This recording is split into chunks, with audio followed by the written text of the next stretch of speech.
What is going on, everybody? It is episode 728 of Pop Culture Crisis. My name is Brett, and I am here once again with my co-host. Would you introduce yourself, please? Hi, Crisis Actors. It's Mary. We finally invited somebody into the loony bin with us. The new studio, first occupied by Phil Labonte. Hello, everybody. My name is Phil Labonte. I'm the lead singer of the heavy metal band All That Remains. I'm an anti-communist and a counter-revolutionary. How you doing, buddy? I'm doing well. The eye is fine. It's fine. I promise it's fine. It looks normal on camera, and it's almost back to normal in person. Thank goodness. So. The eye is fine. But thank One you eye, for Phil. caring. Thank you for inquiring and caring. Yeah.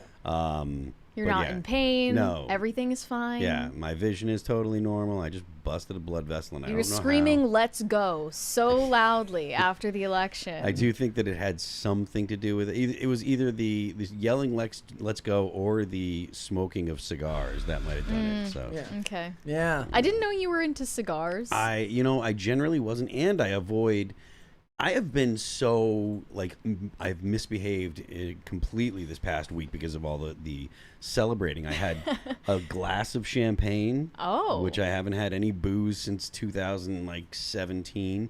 I had a cigar, which I haven't had any nicotine since 2019. But thankfully, what was it like? That's huge. It was like a cigar. I mean, cigars are nice. They're. Is it like having a cigarette for you, or like? No, you could tell it wasn't. It's a different thing. But cigar, like the nicotine, you're still getting nicotine. Like that's why I'm like I would never touch a Zyn or whatever. Like I know people that you know as she's stuffing a Zyn in her mouth. I would never do that just because I know that I would be like ripping Marlboro Reds within ripping clouds. Yeah, I'd be just burning darts down like a madman. But surprisingly, there was no I got to get me a Marlboro again. So that was a nice development. Yeah, on IRL last night, because of the Matt Gaetz appointment, they all drank champagne, and Phil was put in charge of passing out champagne to everyone. This is a whole thing last night? It was a whole thing. And he turns to me and he just goes, "You don't want any, I know." Well, yeah. You could have some ginger ale. Yeah, if they had planned ahead, if they had Canada Dry. Look, we spend all this time catering to vegans, but nobody can cater to the guy who can't drink. My goodness. Yeah. Guys, we got a bunch of stuff to get into today, but before we get started, hit the like button on this video, please, and subscribe to this channel if you have not subscribed here yet already. If you are new here, thank you so much for joining us. We appreciate it. So what are we getting into today? Well, Sydney Sweeney just you know what? Whatever the opposite of serving L's is, she serves W's constantly, all the time. Catching W's. Know. Yeah. She's catching more W's because she's calling out the fake Hollywood feminism that everybody knows isn't real. Even the women who pretend to be Hollywood feminists, women supporting women, everybody knows that's shit. Sydney Sweeney hasn't come out and articulated that she is based. She just behaves as if she is extremely That's even better. based. Yeah, I mean, it's much better. Yeah. So we're going to talk about that. We're also going to talk about what we all knew to be true far before articles like this were written, which is that Hollywood is bought and paid for by the Democrat Party. We know this to be true. Everyone knows it to be true. Some might be true believers. The rest are believers for cash. So we're going to talk about the filings came out and a lot of rumors came out. And the numbers are shocking. Yep. So we're going to talk about that. Beyonce was not a cheap date. I wouldn't expect her to be. So we're going to talk about that. Also, Mary has a bone to pick with women who like romance novels. Oh, so now I'm the problem. You could have just stopped with women. Yeah. That's not true. Oh, come on. Book talk is a problem, and we need to address it. Okay. We need to just smite it from the earth. We're going to get into it. You guys ready? Yeah, let's go. Phil? Yeah, let's go. First things first, I have some... It's bad news, but it made me laugh. I will say this made me laugh. The Onion has purchased InfoWars after InfoWars went into bankruptcy. I can't say this didn't at least make me chuckle. Yeah, it's the first funny thing that they've done since the Obama administration. At least. So kudos on that. Yes. Thoughts? This is the reason. Why did The Onion buy InfoWars? One reason appears to be a desire to keep InfoWars out of the hands of alt-right allies of Alex Jones, while also presenting a chance for The Onion to gain publicity. So they're creating a whole satire. The Onion still works. Like, it's still around. This is going to be a satirical media company that makes fun of outlandish internet personalities such as Alex Jones himself. There's a $20 there we missed. At the Oh, I'm so sorry. I didn't even remember to read that. Andrew Jacobs said, in my college public speaking course in 1993, as a part of an assignment, one of the female students stood in front of the class and boasted about, and I quote, having sex with a random. Mary, you're making all the right choices. Well, we already knew that. She's like, don't mind if I do. She was ahead of her time. That was well before Tinder was around. Yep. So they're making this into the satire of InfoWars, but Yes. it has a new name, right? So it relaunches in January of 2025 as a parody of itself, as they said. Every Town for Gun Safety, which is a nonprofit organization that was dedicated to ending gun violence, and it was founded in the aftermath of the Sandy Hook shooting, inked a multi-year deal to be the sole advertiser for this program that they're going to run. So this is the statement from their fictional satirical CEO at The Onion. Founded in 1999 on the heels of the satanic panic and growing steadily ever since, InfoWars has distinguished itself as an invaluable tool for brainwashing and controlling the masses. With a shrewd mix of delusional paranoia and dubious anti-aging nutrition hacks, they strive to make life both scarier and longer for everyone, a commendable goal. Through it all, InfoWars has shown an unswerving commitment to manufacturing anger and radicalizing the most vulnerable members of society, values that resonate deeply with all of us at Global Tetrahedron. I mean, no price would be too high for such a cornucopia of malleable assets and minds. Yet, in a stroke of good fortune, a formidable special interest group has outwitted the hapless owner of InfoWars, a forgettable man with an already forgotten name, and forced him to sell it at a steep bargain, less than $1 trillion. I did think it was funny to say to make life longer and scarier for everyone. That part actually did make me laugh. Yeah, that was the clever. rest of it wasn't really funny, but the part about making life, I was thinking of the guy that we talked about he's like the 45-year-old guy who's biohacking so he can live forever, also that he can look exactly his age. Yeah, or maybe even worse. Yeah. But they had to get their dig in at Alex Jones, calling him a forgettable man with an already forgotten name, which is just not true. Not true. It's just ridiculous. The idea that he's not like the most famous internet meme of all the memes that have come from the age of the internet. Alex Jones is the most memorable. Alex Jones is literally a household name. Yeah. I mean, there's no question about it. What they're going to do with InfoWars is going to be, I mean, it's not going to be funny because they don't know how to be funny anymore. It might be funny to the people that are already fans of The Onion, but again, they don't do humor, they do clapter. Yeah. Like they do, people will be like, haha, yeah, that's right. It's not about it actually being clever or funny or irreverent. It's about being socially woke or socially correct, politically correct, and saying the correct thing. And so that doesn't make people laugh. And you're not allowed to be funny because right. everybody is scared to actually try and be funny, because to be funny means that you have to shine light into some corner of the world that might actually make people a little uncomfortable, and they don't like being made uncomfortable. Well, so they're not going to do that. What's unfortunate about Alex Jones's bombastic personality and his delivery is that people don't end up listening to the substance of what he's saying, and they kind of miss the point. Yeah. And then he just seems like a clown to these people because they're not willing to lend any credence to what he's saying. They said, what's next for InfoWars? The excess funds allocated for the purchase will be reinvested into philanthropic efforts that include a business school scholarship for promising cult leaders, a charity that donates elections to at-risk third world dictators, and a new pro bono program pairing orphans with stable factory jobs at no cost to the factories. It's just not funny. It's like SNL, but worse. It's just not. Well, that's the thing. And SNL is rarely funny. They have done a few bits that have been funny lately as they stray from the politically correct content that they have been making. But you can't do politically correct and funny. It doesn't. I mean, wasn't The Onion in financial trouble just earlier this year, as well as Jezebel, which shut down? Most of them are. They were owned by the same parent company, and they got acquired earlier this year. Ever since the Hulk Hogan takedown of Gawker, these companies seem to just go in and out of constant financial strain, you know, usually resolved by minor reinvestment from like venture capital firms, which like help these companies limp along a little bit longer And all the time. I always see on The Guardian specifically these notes at the bottom of the page begging you to donate. Yeah. And The every Guardian time does I'm like, that. LOL, scroll. The Guardian does that all the time. No, It thanks. at least kind of makes sense with like Wikipedia, or at least it used to before Wikipedia got weaponized as much as it is now. Yeah. So that kind of made sense, right? They're like, oh, I like Wikipedia. That's a great source for information. And it's open source in a lot of ways. So I'm going to donate. But I'm not giving money to The Guardian. Are you freaking kidding me? Well, I am curious to see where Alex Jones will go next with his career. So what do you think? What happens? Is he going to have to? Because I'm assuming because he owes $1.5 billion that he can't start a company because they'll just take that too. Right. So he will have to be salary for somebody else, and then they'll garnish his wages, but not all of them. Does he even have the choice to retire at this point? I don't know.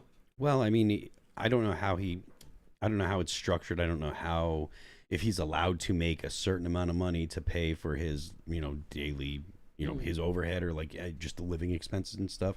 So I mean, I couldn't say, but It's so weird. So back right before I came out here to work, where I lived in West St. Paul, I just remember walking down the street one day. I was going from work to go skate, and there was like an InfoWars sticker on the side of a garbage can. And I just thought it was just so not the area where I expected to see InfoWars stickers. So they were calling InfoWars garbage? I or don't know. It's just free advertising. I think it was just free advertising. I never, what you just said didn't even occur to me. Okay. Like, I feel like that, well, if that was true, they would have put the sticker on the front of the garbage can, but it was on like the side. Kind of random. Yeah, it was super random. So yeah, it's I will give them this. This was at least like if I can laugh at Elon Musk buying Twitter and then walking in with a kitchen sink, I can laugh at them buying InfoWars, even if I doubt the fact that they're actually capable of being funny, because to be funny, you would have to risk offending some of your own audience, which we all know they're not willing to do. Right. So they haven't been funny since the early 2000s, let's face it. All right, we got a bunch more to get into today. Mary got this song stuck in my head, and now I'm mad at her. Well, I am one of the few people who believes that Mark Zuckerberg is capable of love. And recently on his wedding anniversary, he gifted his wife Priscilla an acoustic cover of Get Low by T-Pain, featuring T-Pain. His rapper name is Z-Pain. I'm going to say that having T-Pain on the song makes it worse. Not because I don't like T-Pain, because I actually like T-Pain a lot, but that's something that a rich person does. They said this man is absolutely relationship mogging everyone. What do you mean you made your own acoustic version of Get Low for your wife? He said, Get Low was playing when I first met Priscilla at a college party, so every year we listened to it on our anniversary. This year I worked with T-Pain on our own version of this lyrical masterpiece. Sound on for the track and also available on Spotify. Love you, P. Well, rip to us if we get copyrighted for this, but I guess Is we this should, her we should reaction? play it. Yeah. Okay. Happy date-iversary. Oh, their I made you date-iversary. something. Do you want to check it out? Okay.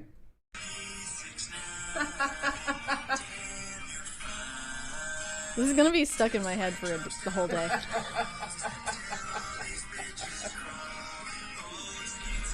So romantic. I love you. Okay, he doesn't sound like he's ever said that out loud. I love you. Yeah. Yep.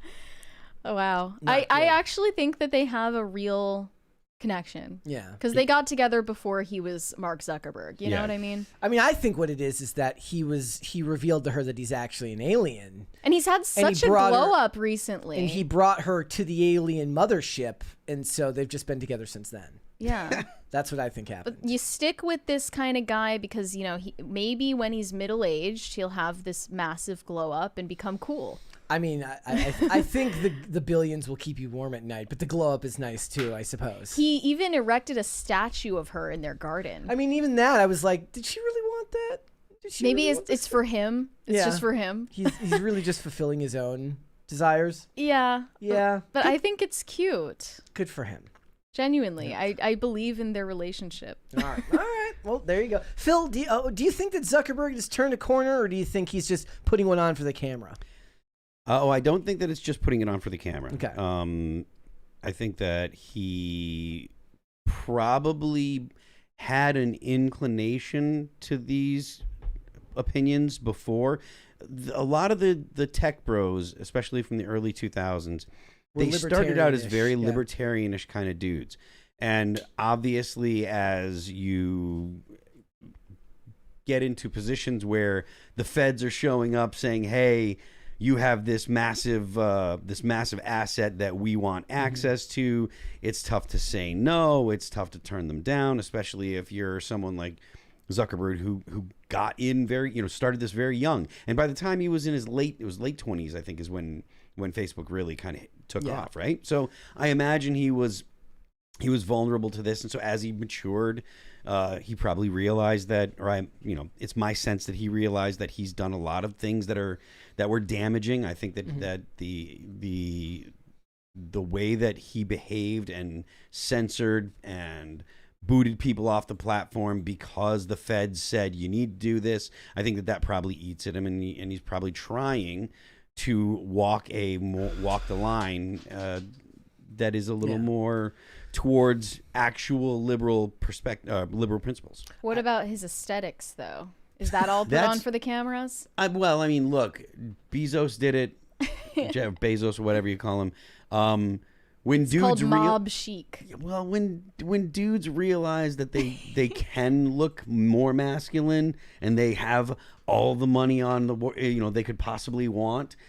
I mean, it's like if I had Zuckerberg's money, I'd have someone come and train me jujitsu every day. I mean, it would be part of my schedule. So I think that it's just he realized, oh, hey, I can be more of a manly dude. Has your style evolved over the years, or you're kind of I mean, I think my style probably it's definitely evolved. Yeah, because you needed to mature.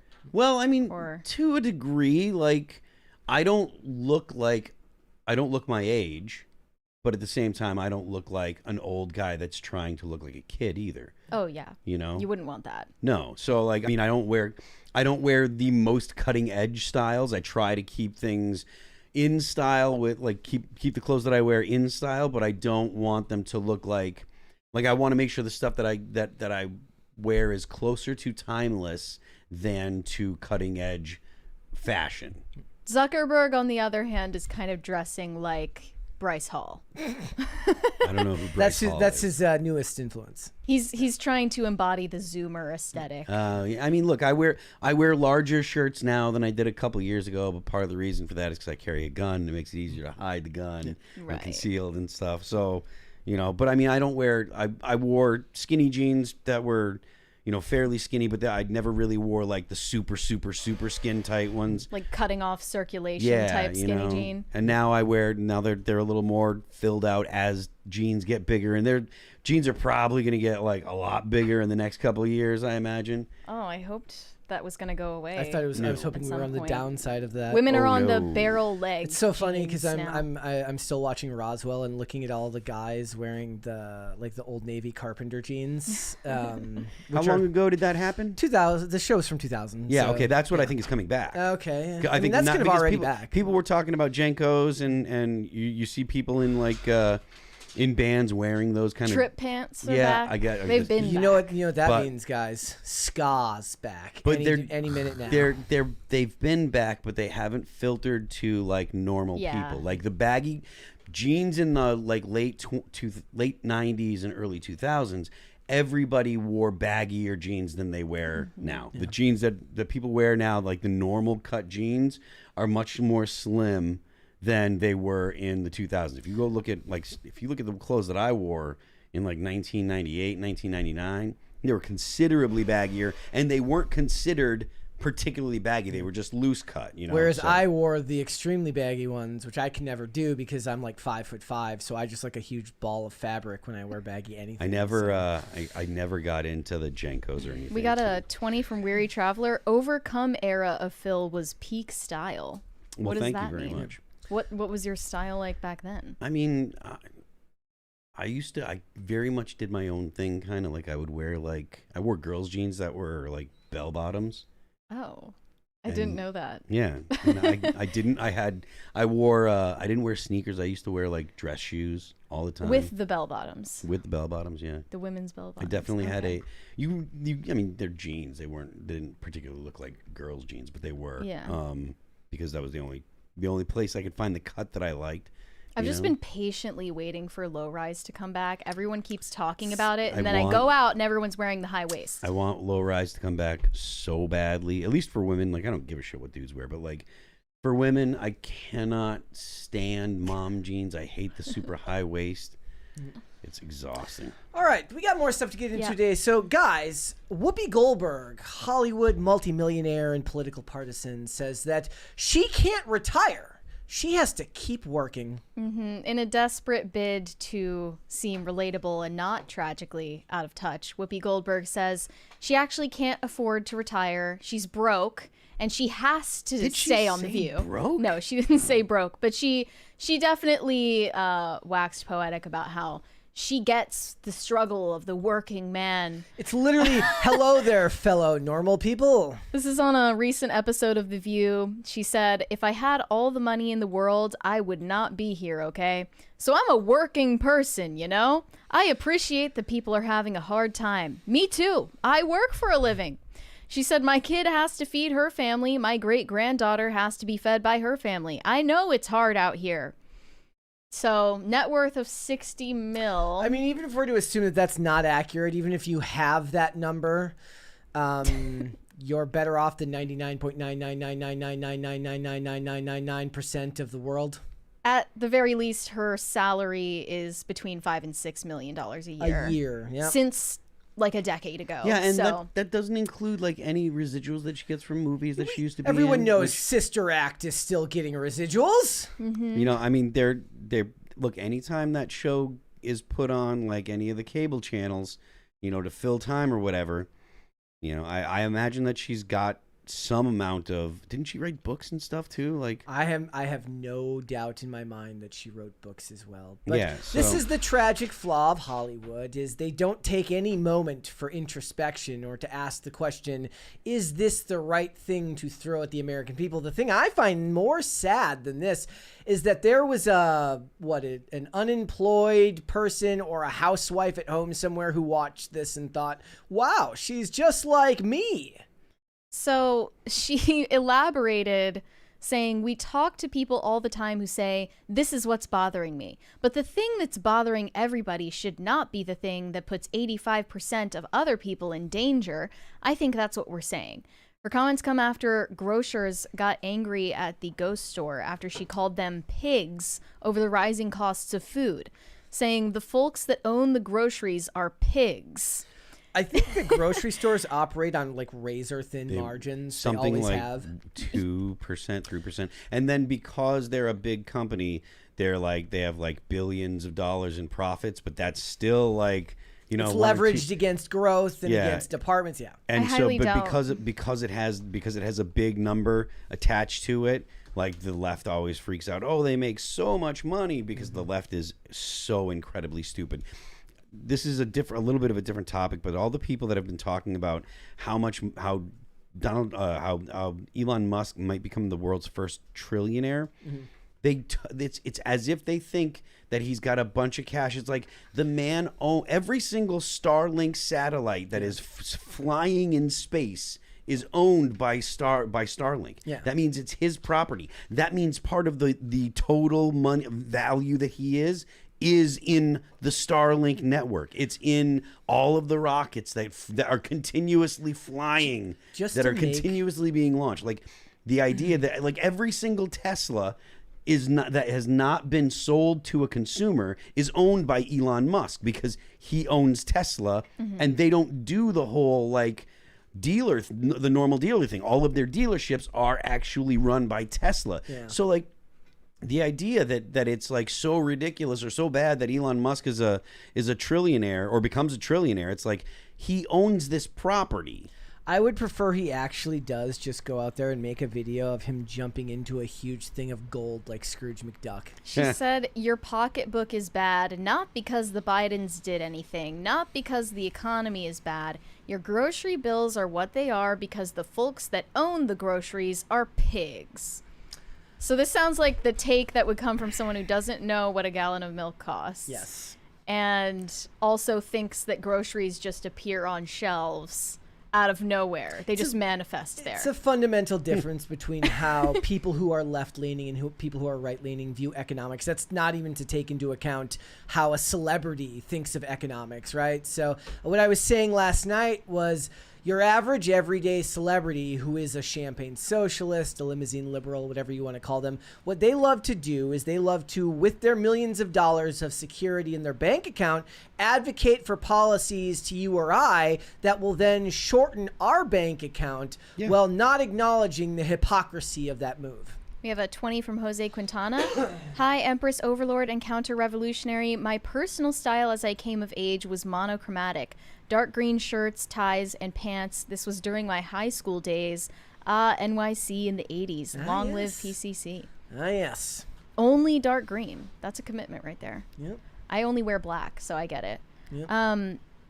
Needless to say, The View is deeply out of touch with reality. All of the panelists this year, as we led up to the election, endorsed Kamala Harris, and her loss kind of woke them up, at least according to an inside source.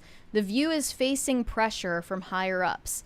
Viewers can expect some more major changes, including bringing in new panelists that can bring in the pro-Trump perspective.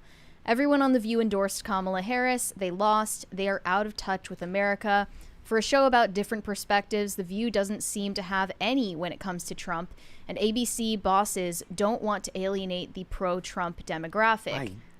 I can't imagine that they haven't already. Like, well, they hired one named Anna Navarro who used to work for the Trump administration. And all she does is slam Donald Trump. I don't know that women are generally, they have to find an extremely disagreeable woman, and probably two, in order to be able to sit with the other women and not eventually fall in line with them. Yep.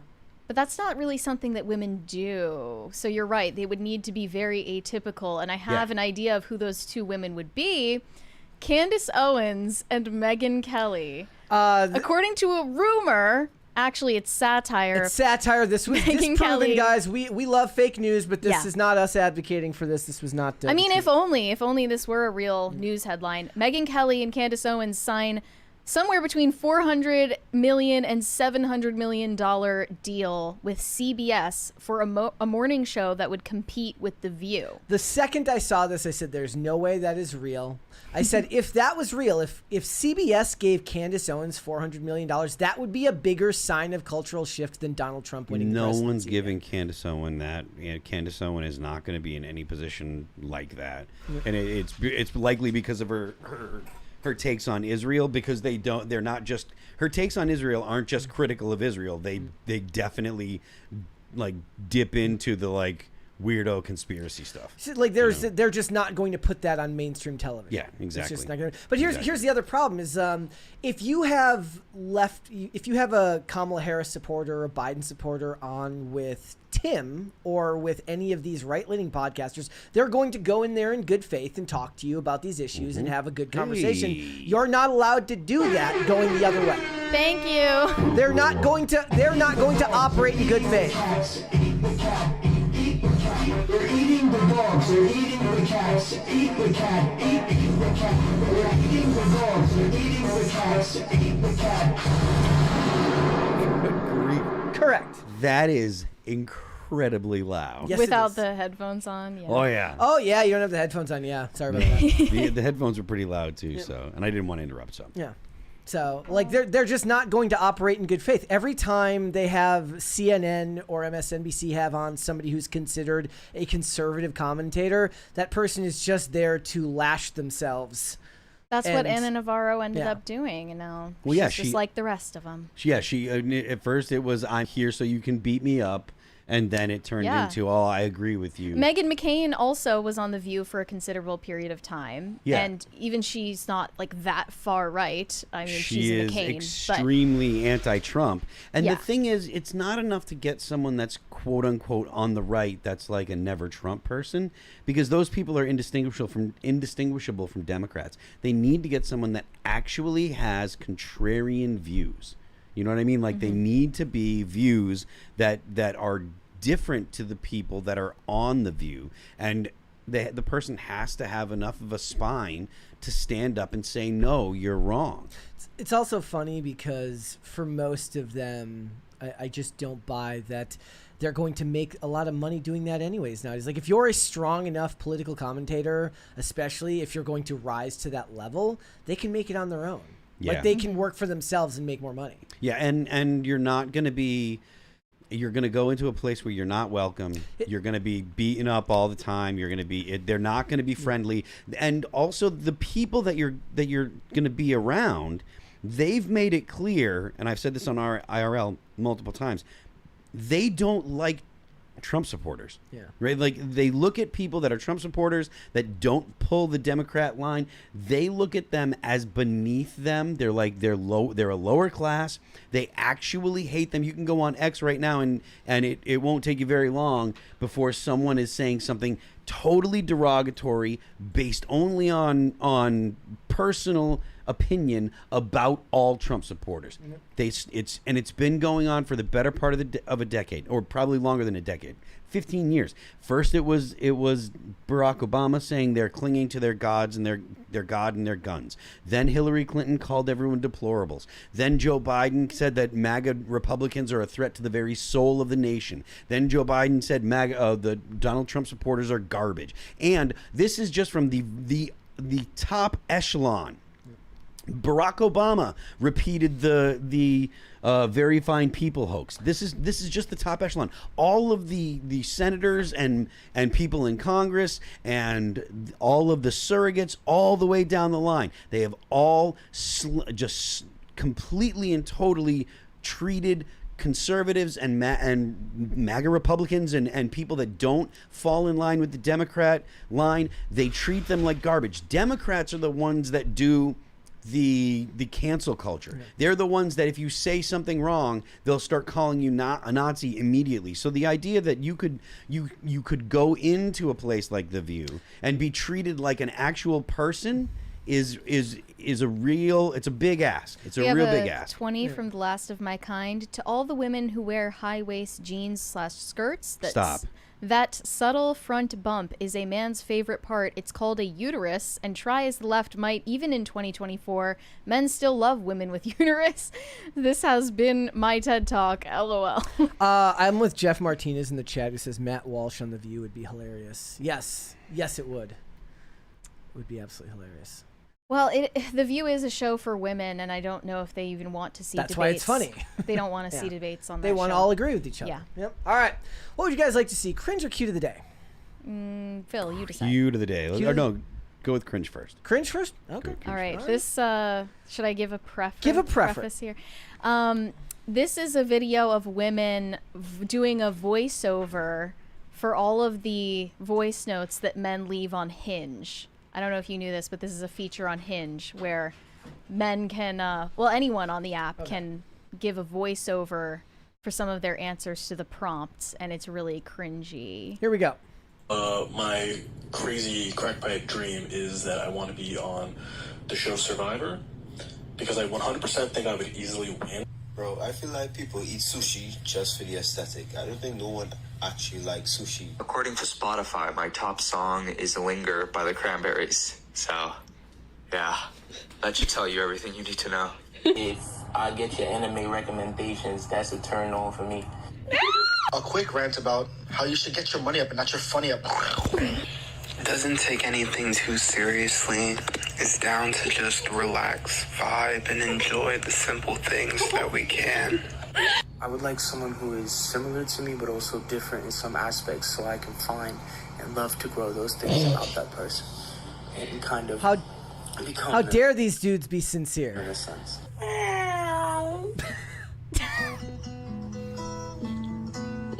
Can we just talk about how I got anything you need? You feel me? Ultimate gentleman. He's just incredible. He saved many families from possibly dying and burning fires. Okay. Oh, the fact man. that one of them just said meow on the voice note, is that supposed to rizz up the ladies? Okay. Wow. This is why I've never used a dating app in my entire life. Yeah, that's something to be proud of. Yes. I managed to find love all on my own without having to humiliate myself on Cringe of the Day. Some of them were sincere and you shouldn't make fun of them, but they were dumb answers anyway. Yes. Okay. All right. Let's go ahead, and we've also got Cute of the Day here. So Thank God. Well, yes, I know. First doing source. This is from Devin. Says this is a stray barn cat we found under a shed a couple years ago. Cutie. Very Love it. cute. We'll do one more here. That is very cute. And this is from Cookie Dawn. Coco was up all night. Aww. Coco looks very sleepy. Yeah. Very sleepy. Remember, guys, if you want to have your pets featured, hashtag PCC Pets, hashtag Cute of the Day, tag me and the show in there at Brett Dasovic, at Pop Culture_show on Twitter. Thank you.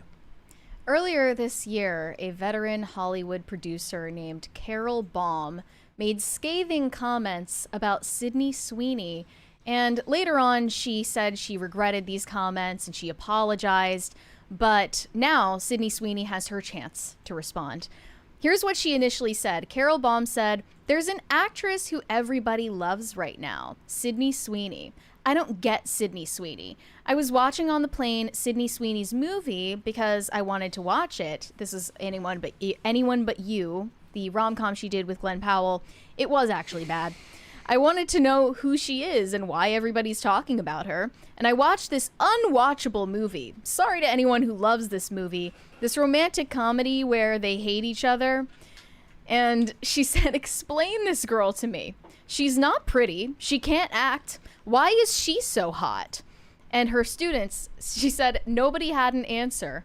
But then the question was asked, well, if you could get your movie made because she was in it, would you do it? That's a really good question, and it's a very hard question to answer because we all want to get the movie made, and who walks away from a green light? Nobody I know. Your job is to get the movie made. So they're right about she that. was ultimately trying to make a point, but she, in the process, basically called Sydney Sweeney ugly and talentless, which was, she did not expect the level of backlash that she was about to get for saying this. So all the white knights came out to defend her. Mm-hmm. Now Sydney Sweeney is defending herself. In a recent interview with Vanity Fair, Sydney Sweeney responded to the hate that she has received from other women, and she called out the hypocrisy of feminism in Hollywood. Here's what they asked her. "This spring, your team fought back when a producer called your looks and talent into question. Anne Hathaway and Jennifer Lawrence have discussed the tendency to knock women performers down when they're at their professional peak. Why do you think that is?"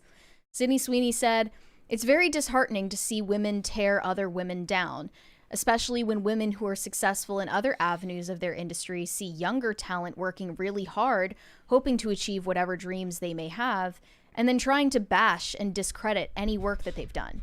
This entire industry, all people say is women empowering other women. None of it is happening. All of it is fake and a front for all the other shit that they say behind everyone's back. There's so many studies and different opinions on the reasoning behind it. I've read that our entire lives we were raised, and it's a generational problem, to believe that only one woman can be at the top. There's one woman who can get the man. There's one woman who can be, I don't know, anything. So then all the others feel like they have to fight each other and take that one woman down instead of being like, let's all lift each other up. I'm still trying to figure it out. I'm just trying my best over here. Why am I getting attacked?"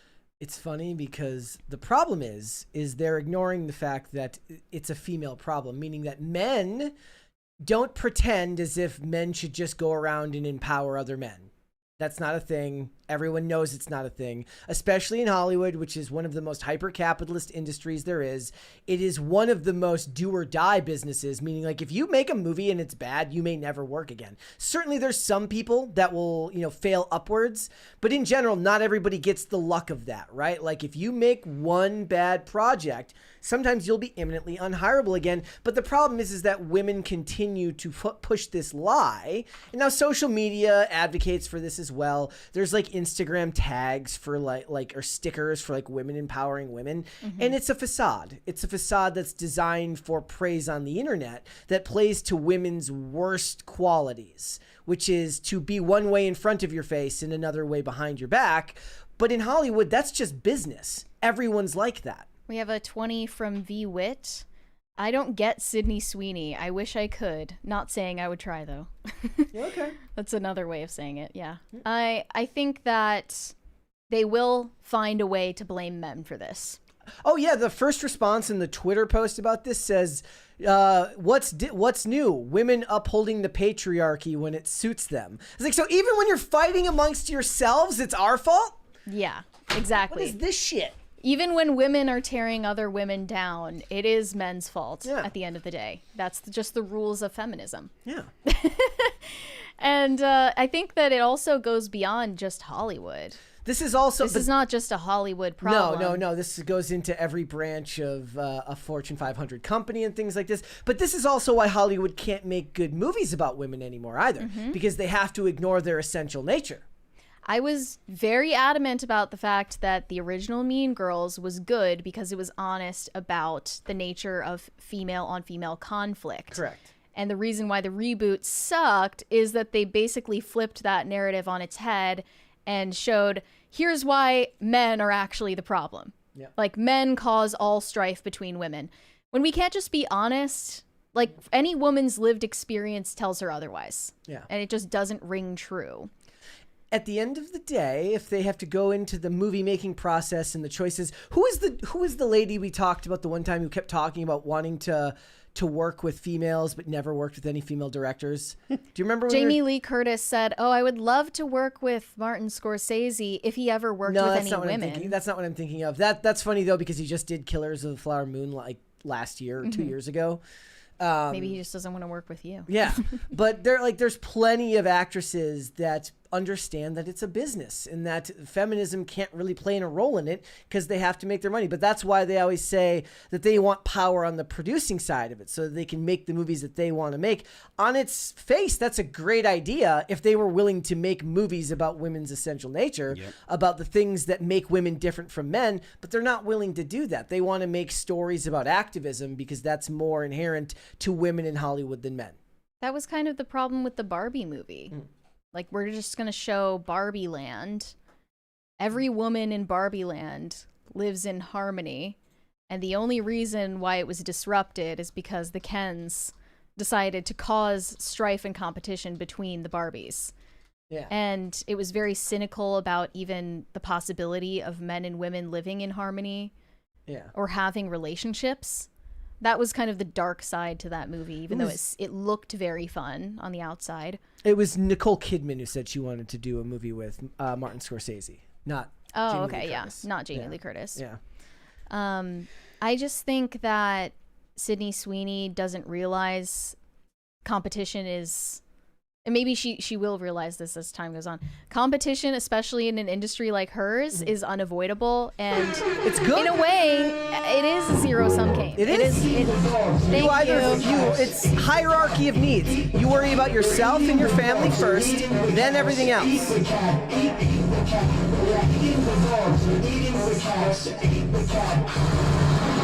I mean, she's definitely on to something. She understands that the women empowering women stuff is all BS. Because it is. But she doesn't understand yet entirely why she's getting attacked. Yeah. It's not just a women thing. It's just a competition thing. And even in Hollywood especially, only one person gets the role. But I'm saying not everyone can win. This is to do with women entering the workforce and women entering this industry, right? Men would have inherently known the entire time that somebody's going to win. Only one person's going to get the director's job. Only one person's going to be the lead actor. And you can be upset that you didn't get roles. Certainly this actually kind of sectors off into men now in Hollywood via identity politics, where they get mad when somebody of a certain racial group doesn't get a role. Right? But in general, men understand competition better, whereas women want to find a way for everybody to work together and get along, which is why we've talked about how, why is it harder for women to direct movies? Well, women want consensus, and the director of the film can't go by consensus. The man who is, the person who is making that movie has to be a bit of a dictator. They have to rigidly put into effect what they want to come out of the script and out of the shots, because they have an idea for what the story is going to be, and they need to bring that to life. If all you're going to do is try to build film through consensus, certainly that could work sometimes. There are examples, of course, of directors and writers who are more collaborative. I remember I was rewatching Justified, and I know that Graham Yost, or the guy who created it, and the writers were very willing to work with the actors to ad-lib and rewrite stuff on the fly. But most of the time, that's different in TV. In a movie, when there's that much money on the line, they've got a script, they know what they need, they don't want consensus, they want you to show up and do your job. That must be why the script for Madam Web was so awful. I mean, that's a horrible example, because I love that movie now. But there was one feminist who responded to Sydney Sweeney's comments saying, "This is all because women are disgusted with the male gaze that Sydney Sweeney panders to." Nobody actually believes that, or these women wouldn't show up to red carpets dressed like whores. Honestly, yeah. But they think that Sydney Sweeney is hurting the feminist sisterhood because she is hot, and therefore she is pandering to the male gaze, so she deserves to be attacked for that. Yeah. It's like Margot Robbie. Just the other day we were talking about this. She sinned against the feminist sisterhood because she had a son instead of a daughter. And just like Sydney Sweeney, she has no control over that. It's also, I think it's funny because Sydney Sweeney has clearly more business sense than most of these people. She's worked very hard to not just be an actress. She wants to also produce and make things. There was something that came out the other day that said she agreed to do Madam Web only because it allowed her to get Anyone But You financed and made. Yeah. So she's smarter than all of these people. She's got more business sense. Sydney Sweeney is smarter than anyone as good looking as her needs to be. Yeah. And that is something to be proud of in and of itself. Yep. We have another 20.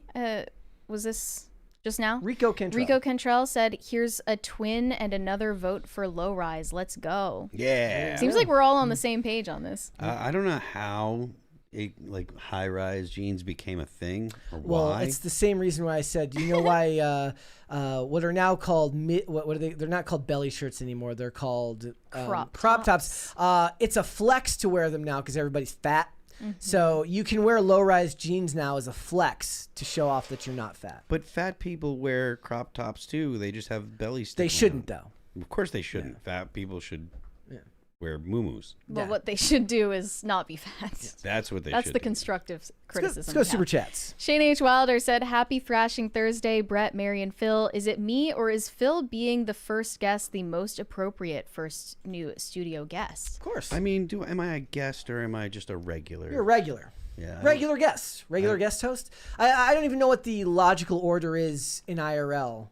Like co-host, third chair is just third chair. Yeah, third chair is third chair, and then that rotates. I'm there every night now as the co-host. So. I got a message today from somebody that skates that I've known for years, who goes, "I was listening last night and I was like, I could swear I've heard that voice before," and he didn't recognize it was me until he actually watched the video. So he's like, he'd seen it before, he didn't put two and two together that it had been me. Maybe you just sound different when you're talking about politics. Yeah, I have a deeper voice.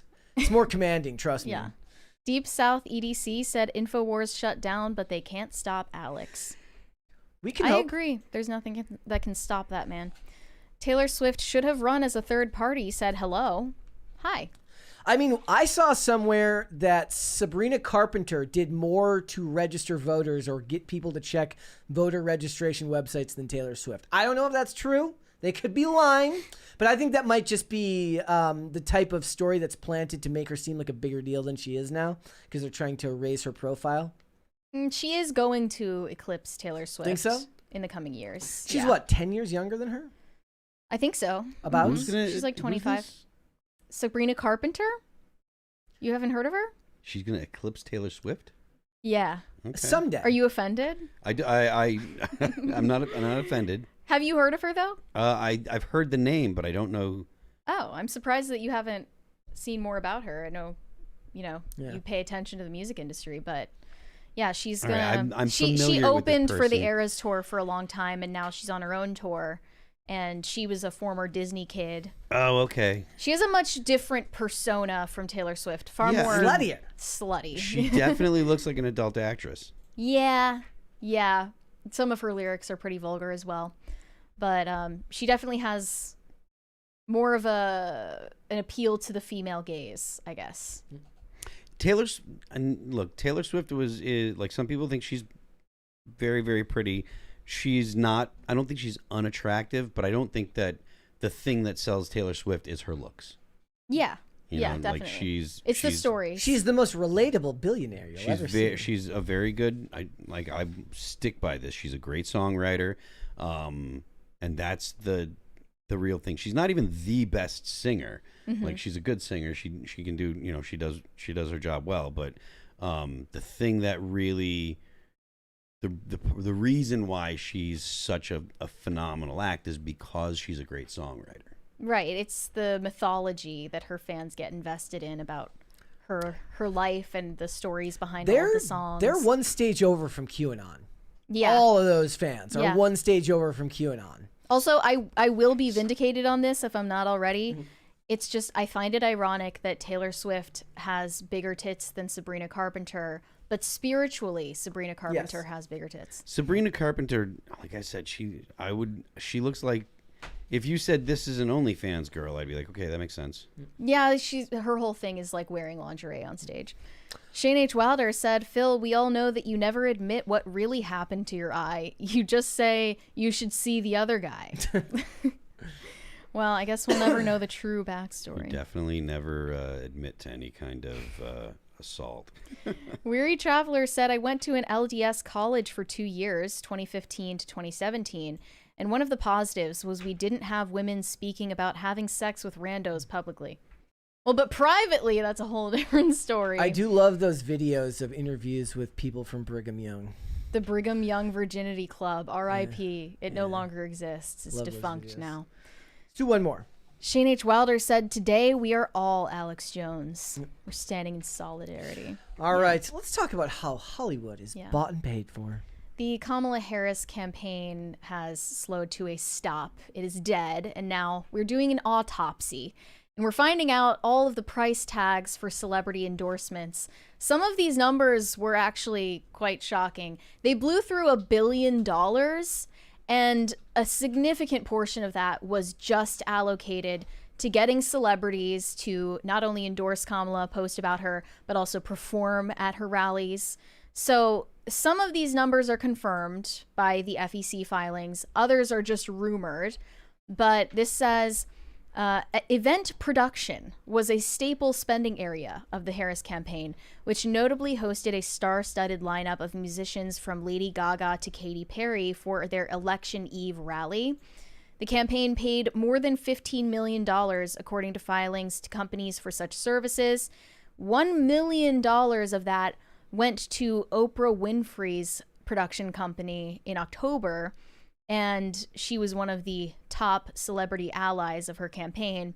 But there was also a rumored $10 million paid to Beyonce. I assume it's that high because she used her song Freedom, I believe it's called, for her official campaign theme song. What was Trump's? Did he have an official Did he campaign have theme one? song? I don't think he did. They always complain. No, you can't. Yeah, they always made a big stink about it, so I don't know if he even had one. I did see that the guys, that when he was doing YMCA, they complained, and then they made a lot of money off royalties, and then said, never mind. Well, they were kind of shifting money around because Beyonce donated like $5 million to Kamala's campaign anyway, so she made overall $5 million from it. So she used that song. I just love hearing that song play as Kamala walks out to give her concession speech. That was lovely. They paid $5 million to Megan Thee Stallion for her performance at Kamala's rally in, I believe, Atlanta. $2.3 million to Lizzo, who said that she wants the whole country to look like Detroit. Pocketbook got a little wider. $1.8 million to Eminem. Was I right about that? That's just the rumor. I don't know if that's confirmed. And of course, $1 million to Oprah. They also spent $100,000 building the set for Kamala's appearance on Call Her Daddy. Yeah, in a hotel room. Did you see that the logo was off center? Yeah, they messed up. They messed up. I love that. That's just crazy. And Alex Cooper was acting like, you know, she was just doing this because she felt like it was important to her. Like, I don't have a doubt in my mind that she made money off of that. Yes. And it only got like less than a million views on YouTube.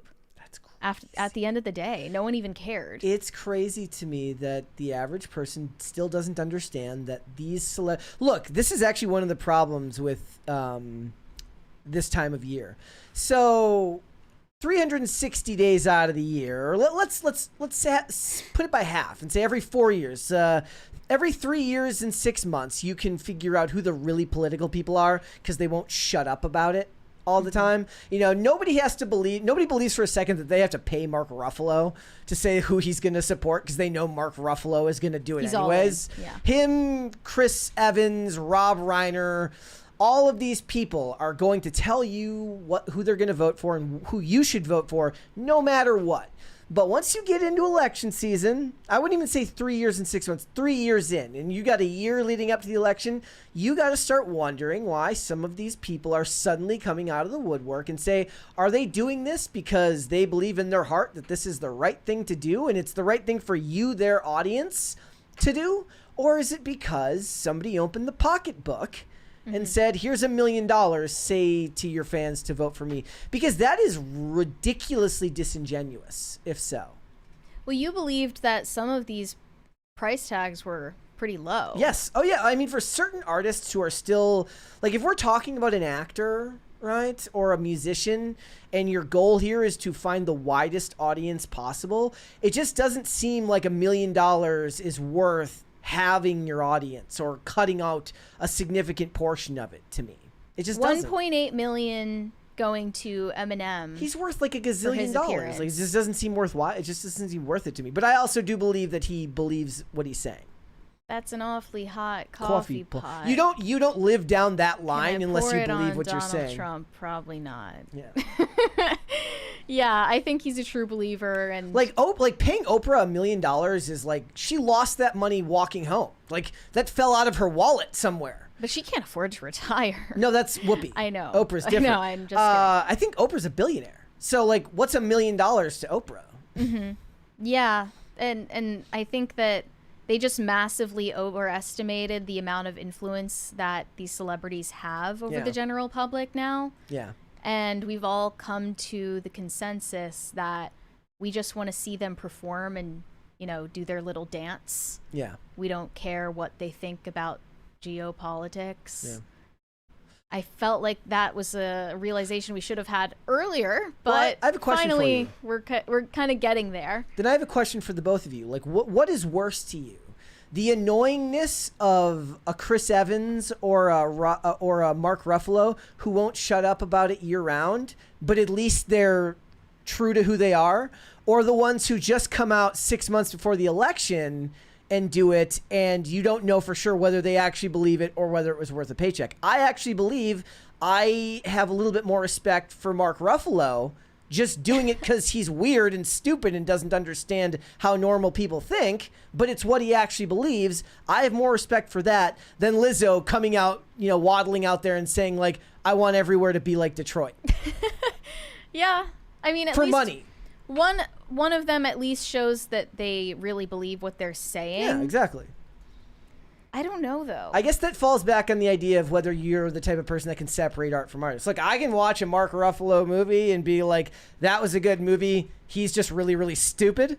But what does integrity matter when, you know, you're a true believer in something that's utterly stupid? Yeah. I mean, we're speaking the theoretical here. So I guess in the theoretical, I have more respect for somebody who decides to just do so because it's what they actually believe in. It also just makes you supremely uncool. Do any of these celebrities care about being cool anymore? No. Like, there's no pretense. Actually, I don't think that they should, because trying to appear cool, you just inevitably end up looking way less cool. But, like, Eminem, at least in some of his recent song lyrics, he's making comments about Gen Z being easily offended and pronouns and... Yeah, like, he's offending some of the same people that were voting for Kamala as well, but he's already sacrificed even the pretense of being cool in doing things like this. I wonder how Usher feels about all of this. After he gave the thing, he's like, oh, I'm not going to tell you to vote for, and then he changed his mind. It was so pathetic. Like, okay, make your decision one way or the other, but you clearly were swayed by either money or, as some other people were saying, that you had you got a call in the middle of the night about some Diddy tapes that you may or may not be on. He seems to be the only one who, like, that's like the boogeyman now for every celebrity. Somebody's like, oh my God, Chris Evans said that you should vote for Kamala Harris. He's on the Diddy tapes. No, if you knew anything about Chris Evans, he would have told you that anyways.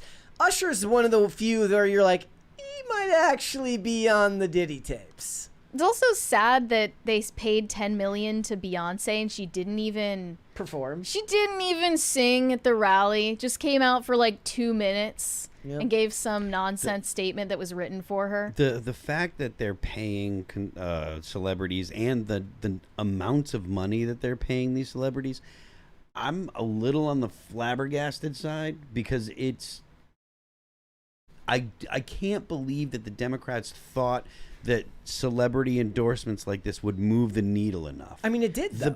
Not enough, but it did. Like, the fact that they were able to just install someone, no primary victories, no nothing, and she still won as many states as she did. No, I think that speaks to the fact that there are people that are always going to vote Democrat no matter what. I don't think that the celebrity endorsements mattered. I don't think anyone said, Oprah says, so I'm gonna. Yeah. Like, Oprah can get you to read a book. Oprah's not going to get you to vote for a person that you otherwise would not. I think you're speaking from somebody who is intellectually curious and has their own opinions, and the people that they're speaking to don't have that. Do you think that those people are likely to actually get out and vote? It's my inclination, or it's my intuition, my gut feeling is that people that aren't politically motivated to get out and vote, they just don't do it. And I don't think that Beyonce saying, hey, I think you should vote for this person, actually gets people out of the house. Or maybe it's just you need somebody with enough followers to remind, like, look, if the idea here is that women are like, I'm not sure if I'm going to get out and vote, what you need is somebody that women pay attention to, reminding them, hey, you want to go kill your babies, go out and vote. I'm not. So maybe convinced. it's not the celebrity themselves, but the amount of people that celebrity reaches just to remind them to do so. It's not that they implicitly trust Beyonce. It's that Beyonce is somebody that's on their timeline, and therefore it reminds them to go out and do it. I'm not convinced. Yeah.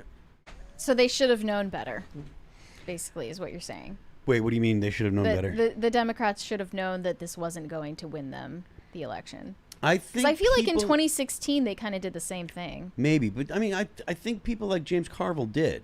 Like, I think James Carville's a serious Democrat strategist. He's the guy that worked with Bill Clinton and stuff, and he was the guy that coined the "It's the economy, stupid," that phrase, and I think that he did know that, and I think that there were people inside the Democrat Party, specifically people on the Harris team, that are really bad at politics. I think the Harris campaign was an absolute train wreck. Like, it was really, really bad. The people that were like, I think it's the same people that were like, don't go on the Joe Rogan podcast because we'll get mad.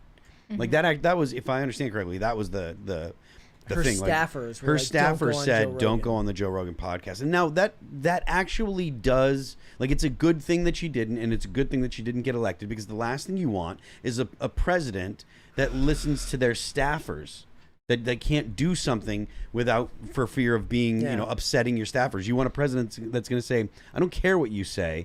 This is what we're doing because I'm the president. And if you can't even do that about doing an interview, then you shouldn't be the executive. Yeah. So. Well, just to punctuate this segment, I would like to share Megyn Kelly's comments on all of these celebrities who became political sellouts over the past year, taking money to endorse Kamala and to speak at her rallies and perform at her rallies. But this is nothing new. They've been doing this since long before Obama even. Yeah, but I think that Megyn Kelly is saying what we're all thinking in this clip. Here we go. They loser. Oprah, huge loser. J-Lo, you matter, you matter. Loser. No one cares what you think. If you want to talk to me about what it is you're doing to your skin, I'm all in. Go on. You got my full attention. If you want to tell me who to vote for or what's happening with the economy or immigration, please sit down. No one cares. We would like to know what happened between you and Ben Affleck, what happened between you and P. Diddy, exactly what you're doing to your butt, and how you keep your skin so glowy. That will end the list of things we care about J-Lo's opinion on. Taylor Swift, sorry, you effed around and found out. You do not have unlimited influence. The young girls love you because you sing songs about men who break up with you, and they can all relate to that. No one gives two shits about your political opinion, so you should take it and stuff it. That could be your next song. Stuff it. That's what the American electorate told me. We could play it on Thanksgiving as we do that to our turkeys. They will remind us of you and your political opinions. How much did Trump win the popular vote by?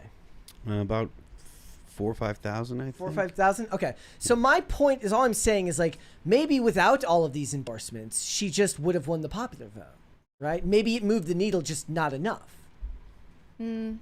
I don't know, man. Like, maybe the fun thing to do would be, like, ban the celebrity endorsements from it and then just see what happens. Like I said last night, I do actually believe that it's a win for common sense to see that for Donald Trump to win the popular vote, win the Electoral College, proof that they have to spend $1 billion, that Democrats have to spend $1 billion and enlist the help of every major celebrity in America just to come even close to catching up to what common sense ideas mean, right? So if they don't use all of these celebrities, they just lose by more. They must have thought that they needed these celebrity endorsements because 4 million, right? As, 1,000 or million, Phil? Million. Yeah, million. Okay. As Alex Clark said, Trump was the pop culture candidate. I mean, he's been famous for decades upon decades and an icon. And he was idolized by all of these celebrities for the longest time before he became a politician. And he had the name recognition. He was a household name. So Kamala was just this random person, and they felt like they needed to use celebrities to give her relevancy to normies, and it didn't work. They found out. They effed around and found out. Well, all I'm saying is that they took somebody with his level of fame, and it took that many people to get her to be within 4 million votes of him in the popular vote. Now, if this was a better political candidate on their side with better ideas and the same amount of mainstream support, that could look very different, is all I'm saying. I think it's a white pill that normal people have finally stopped listening to the political opinions of celebrities. Like, we've all agreed at this point that they are stupid and we're not going to listen to them. All right, let's catch up on these. Shane H. Wilder said, oh no, this is from Greg Duvier. Phil, your new song Forever Cold is amazing, but I will be forever cold if I don't get a new album for Christmas. Soon. I knew that they were going to harass you about the album again today. It's coming. The new songs are great, by the way. Thank you very much. I appreciate that. Thank you. I was listening to Divine on the way here. Very catchy. Shane H. Wilder said Alex Jones already started up Alex Jones Door Network. He isn't stopping. InfoWars may be no more, but Alex Jones lives on. It's a great name, though. It's a shame he had to lose it. Yeah, they just bought, they bought the name, which is... We are in an information war. Very true. But it's like Cernovich was tweeting about this. It doesn't matter that they have the name. As much as there was name recognition for his brand, his name alone, Alex Jones, is the actual brand. Like, more people know who Alex Jones is than know what InfoWars is. True. V. Witt said, OMG, Phil is in heaven. Makes sense. R.I.P. Phil. He's right here. Right here. He's Pardon alive. me? Sketch Therapy said the lighting on Mary is better than ever. Brett was very not cross-eyed in the thumbnail, very sexy. And Phil looks like he's in the construct about to load into Marxist Matrix for a fight. Very appropriate. It is a very stark white behind me. And considering I wear a lot of black. Yeah. I like the gradient that we've got going on behind you. It's very... Looks very, ethereal. It definitely does. So we had a glow up. Yep. I mean, the lighting's actually the same as it was the first day. We've just fixed the camera settings. Basically, yeah. Just, the day one, I had to we just had to grab and go, so everything was on auto. Greg Duvier said, "Forever Cold is stuck in my head and on repeat during my workout. Got help get that song a #1 Billboard." Thank you very much. We appreciate that. V Wit said Phil is just trying to leap home. I don't know what that means. Is that a Quantum Leap reference? Hey, I never watched Quantum Leap. That's one that people give me recommendations from time to time. I didn't watch the new one either. Maybe I'll try to go back and watch the old Quantum Leap episodes. Greg Duvier said, "Bring back baggy jeans. Jenkos were the best." It's funny because Richie Jackson was just telling us the other day how he was offered a Jenkos sponsorship, and I think he ended up turning it down. Was that the conclusion of that story? It was something else, I think. I was too poor. He got someone else to do it for him. I was too poor to afford Jinkos, so I had Lee Pipes, which was like knockoff Jinkos. They were cheaper. I can't wear baggy jeans because they make me look short. That's the same reason why I can't wear. We're both short. Yeah, I'm already for a dude, I'm already too short. So any looseness to your pants at all, and you suddenly look tinier by comparison. Benjamin Silver says, "This mean Phil is going to be on The View?" That would be fun. No. I would love to see that. No. I mean, if you were offered. No. No, you wouldn't do it? No. That would be a moment, though. No, that sounds like hell. Yeah. Just for one day? No, especially for one day, because then they're expecting you to do it for free. I don't do that stuff for free. No. Sketch. It would be funny if they invited you on and then they just wanted to talk about your music. They don't even attack you for your political opinions at all. Hilarious, yes. Sketch Therapy said, "If you took all from all billionaires, how long can you run the government? Bet Phil has an estimate. Don't blame farmers / how do you say this? I can't see it. Kulaks? Kulaks. Oh, government is the problem." Yes, government is the problem. If you liquidated all of the billionaires in the United States, I think you'd get something on the order of 18 days of government spending. And then all of the tax revenue that those billionaires generate by selling products, by employing people, by all of the economic activity, that all goes away. So you liquidate them to fund the government for 18 days or something along those lines. And in the process, you prevent any future economic activity by those billionaires. I mean, think about it. How much do you think is paid in sales tax on Amazon purchases? How much tax are the people that work for Amazon? How much tax do they pay? How much tax do the things that they buy, that they're capable of buying because they're employed from Amazon? How much tax does that go? There's a massive amount of tax revenue generated by economic activity, and it far outweighs the windfall that the government could get by liquidating a company. People that want to liquidate billionaires' property just because they're billionaires, it's not that they believe it's not that there's a solution to economic woes that would happen by liquidating them. It's because they're malicious people that are envious. They look at billionaires, they hate them for their success, and so they want to use the government to hurt them. And if you're one of those people that thinks, oh, billionaires shouldn't exist, we should take all of their property because they're billionaires, you're actually saying we should harm all of the people that are employed by those billionaires. We should put all of those people out of work and end the economic activity that they do that cascades throughout our entire economy, all because you're a malicious cunt. There you go. That was a great way to end that statement. It's true. Do you know that people in the chat the other day doubted that when I told my my story about how Ethan Hunt should be replaced by Michael Hunt. They thought they didn't realize, or they thought I didn't say that name on purpose. It's like, of course you would have Ethan Hunt's son be Mike Hunt. Duh. Right. Ben said, curious on Phil's take on the MAGTA movement too. Is that the one about women poisoning their husbands because they voted for Trump? No comment. Okay, we'll leave well enough alone. Weary Traveler said, clearly Mary is the one that has to save the View from themselves. Probably. Honestly. They would never. I would think that Mary would be an absolutely wonderful addition to the View, because she would call them all old hags. We're gonna burn in hell. They would never invite me though. I think I'm quick on my feet. I could hack it. I would do it if they offered. I just don't think it's gonna happen. I think it'd be great if you did. V Wit said, Phil's on the View. I might actually watch that. See, people want it. Give the people what they want. No. Benjamin Silvers said, why do you want me to go to New York City? I don't want to go to New York City at all. You hate New York City? I do. Why? Because it's a gigantic city. That's it? I don't like cities. Just a city? Yeah, there's people everywhere. Like, I'm not a fan of cities. It's really? It's dirty and smelly. It doesn't have to be that way, though.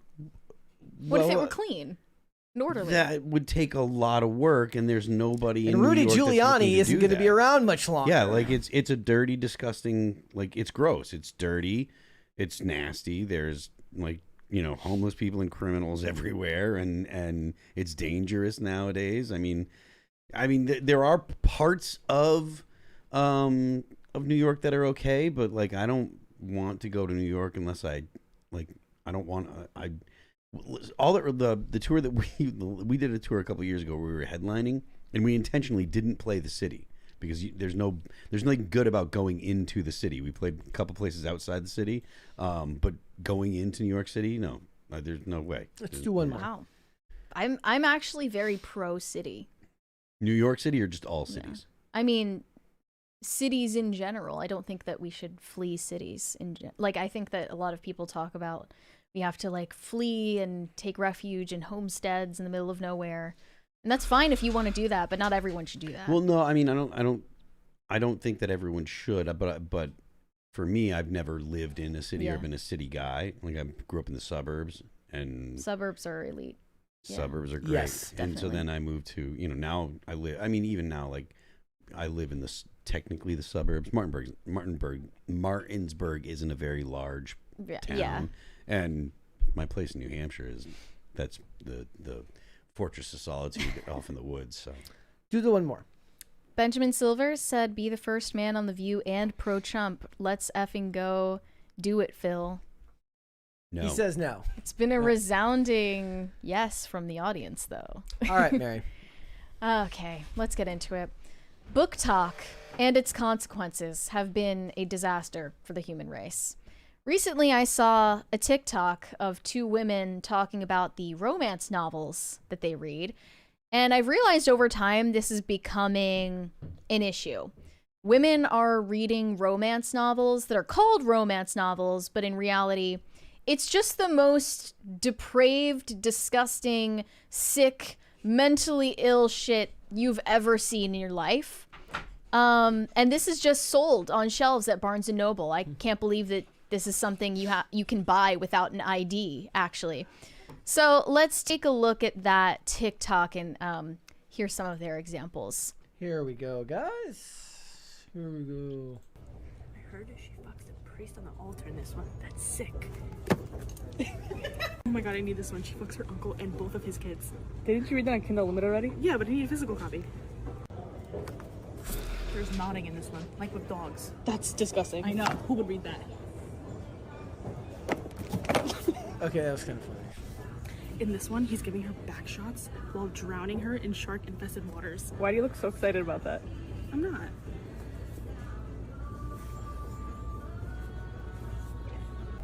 This author started out writing Kylo Ren fanfic. Who's that?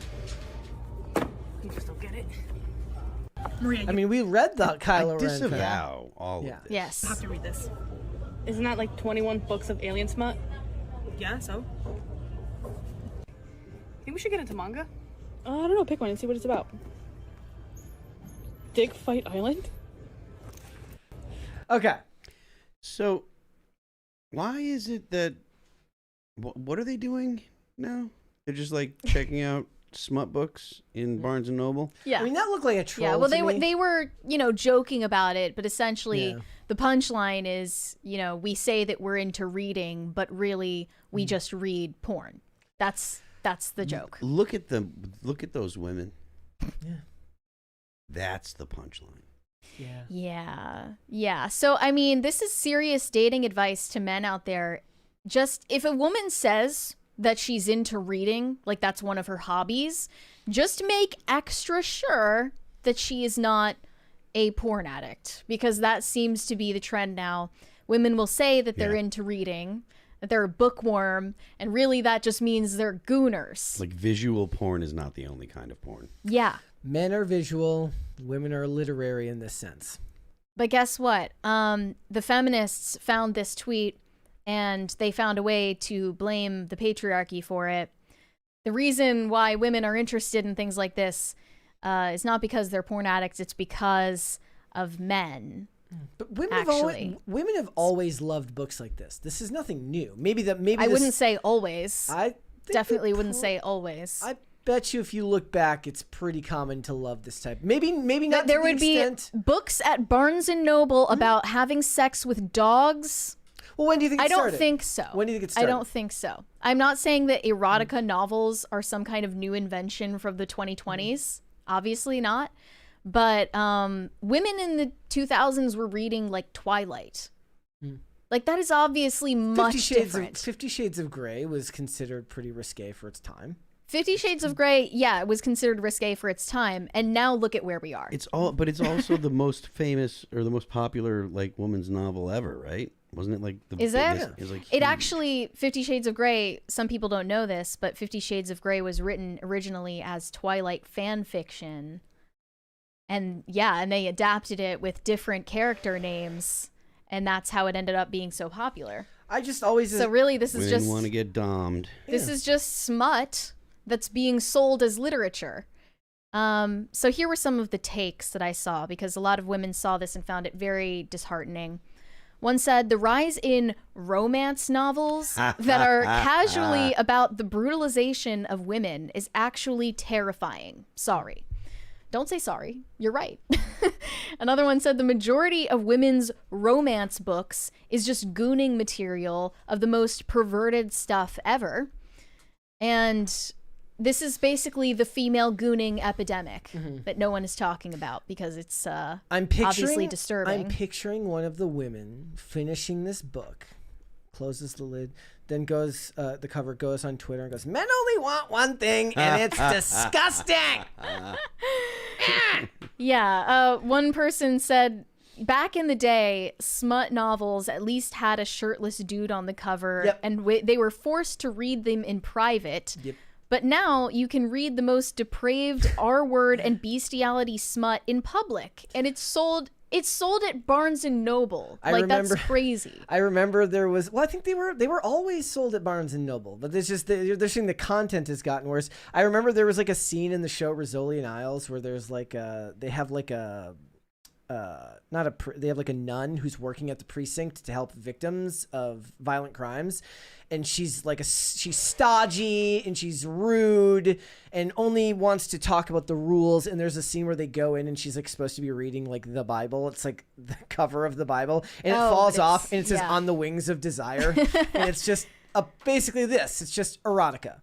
Right, but now that we live in a culture with no sense of shame, you don't have to hide it anymore. You should be proud of it. Well, that's it's time to normalize. I really think that shame, we need to bring shame back. Shame is actually something that is a very useful tool. Yes. I mean, is this just because nobody goes to Barnes and Noble anymore or to bookstores anymore? I mean, so actually, they have to change their yeah. business model to cater to these people. Barnes and Noble is actually, like, every time I go to a Barnes and Noble, like that we go to a Barnes and Noble, it's pretty busy. Like, there's people in there. I don't know how much stuff is actually getting bought, but there's actually people there. You know, but if you're a smaller bookstore, you definitely got to sell the smut. Otherwise, no, like the women are like just gonna buy it on eBay or on Amazon. Thank Thank you. you. Intermission. Eating the dogs, they're eating the cats, eat the cat, eat the cat. They're eating the dogs, they're eating the cats, eat the cat, eat the cat. They're eating the dogs, they're eating the cats, eat the cat. We have a 20 from VWit. My ex had a huge crush on Snape. It started with J.K. Rowling. It isn't the start of this, but smut for women is different than it is for men. Men are visual. Wait, what? There we go. Oh. Sorry. Men are visual. Women have many fantasies of, quote, the 1% of men taking control. We have another 20 from Jose Quintana. Well, there were the Harlequin novels in the 70s/80s. Phil, I'm a pure native New Yorker who understands your view of my hometown. Can it be a cesspool? Yes, but it's my cesspool. No offense taken, my friend. Good. None was intended. No offense is meant to be cast at any New Yorker or anything like that. That's not. I'm not saying that you know anyone else should hate New York or whatever. Just for me personally, I've been to New York plenty of times. And unless I have to go, I'm not really looking to go to the city. It's hard to get in. It's hard to get out. I don't want to take the subway. Driving there is a nightmare, you know. Mm-hmm. Well, we now have the 4B movement. LOL. So, yeah, so women have decided they're going to be boycotting men. Mm-hmm.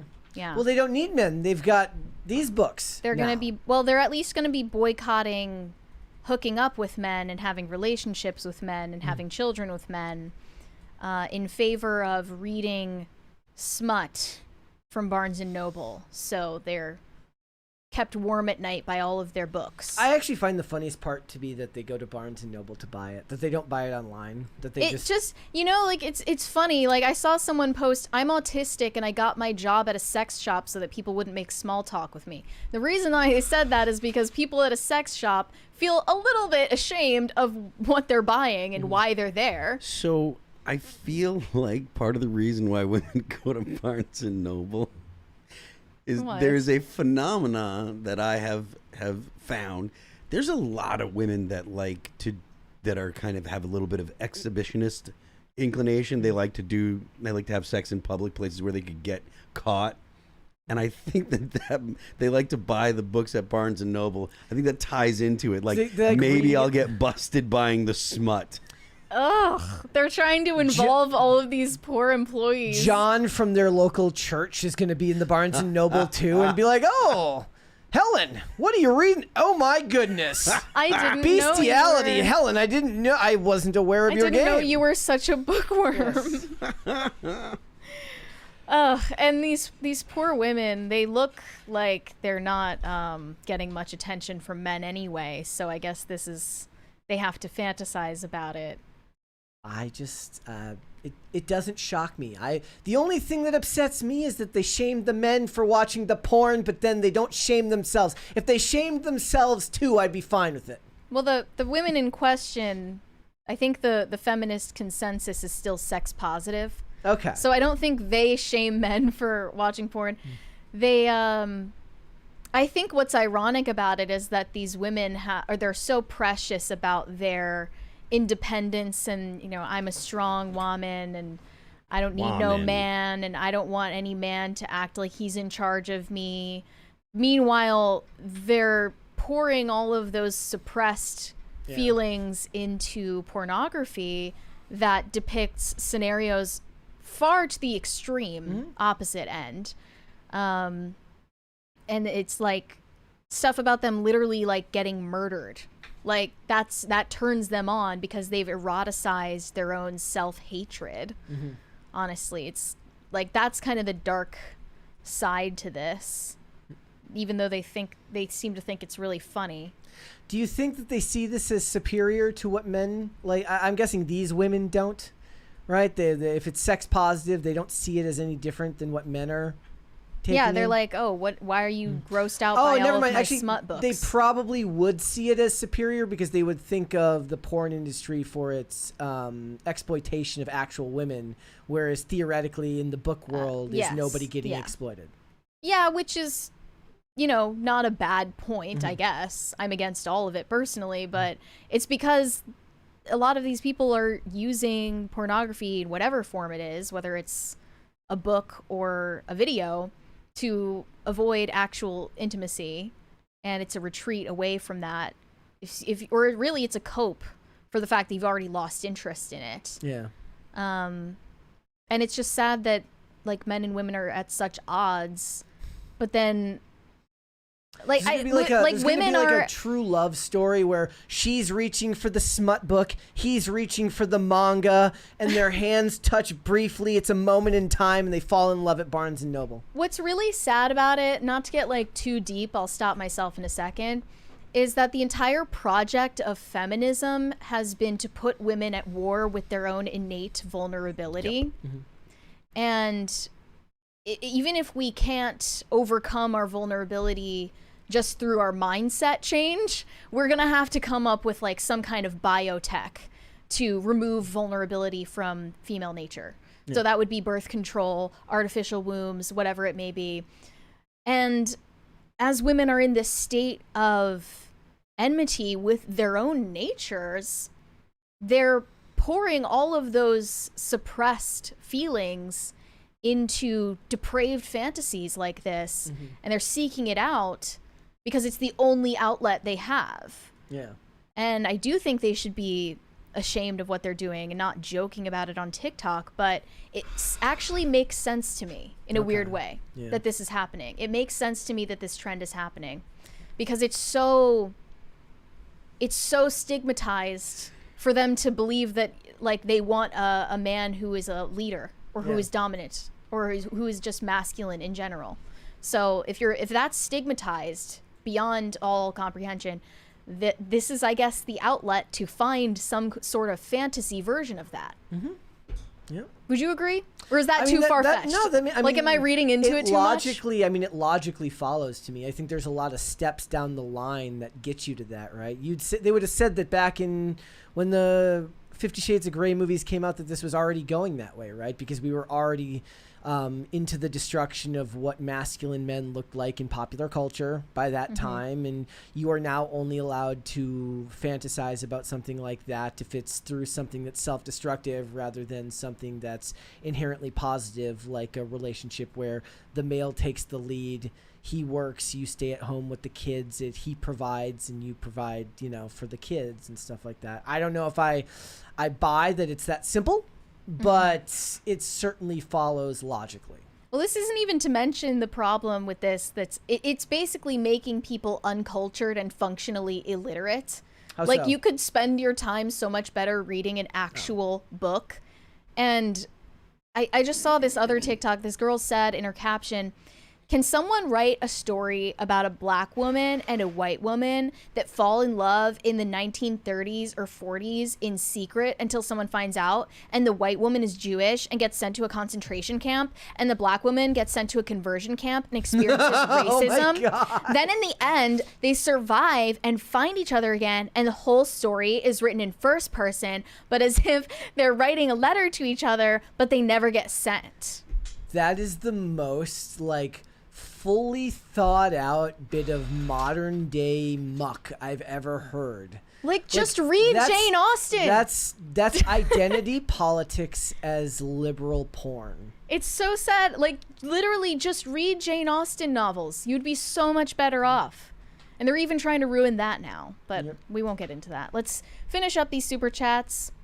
Daniel J. Corica said, I still wear baggy jeans. Long live the 90s. Phil rules. Hockey is best sport. All other sports are kids' games. Let's go Rangers. Do you agree with that? Hockey is the best sport? Oh, I thought you were talking about that you rock. I think I do agree with that. I do. Hockey is my personal preference as far as sports go. Is it objectively superior? Hockey and baseball. Okay. Yeah. Sketch Therapy said, why is TV always 5 liberals against 1 conservative? Because they can't handle one-on-one arguments. Yeah, they have to have the token conservative. It's going to stay that way. V-Wit said, thought Mary to bring up self-flagellation, not Brett.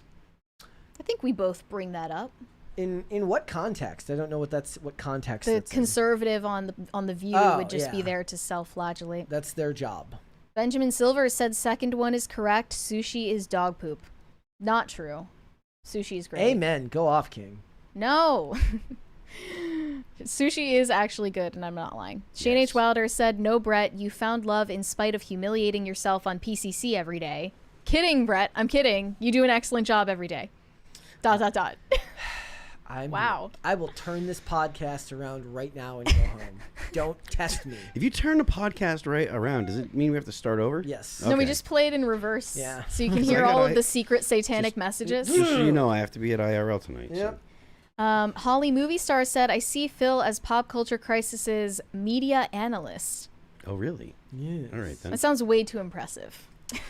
I think it's perfect, to be honest with you.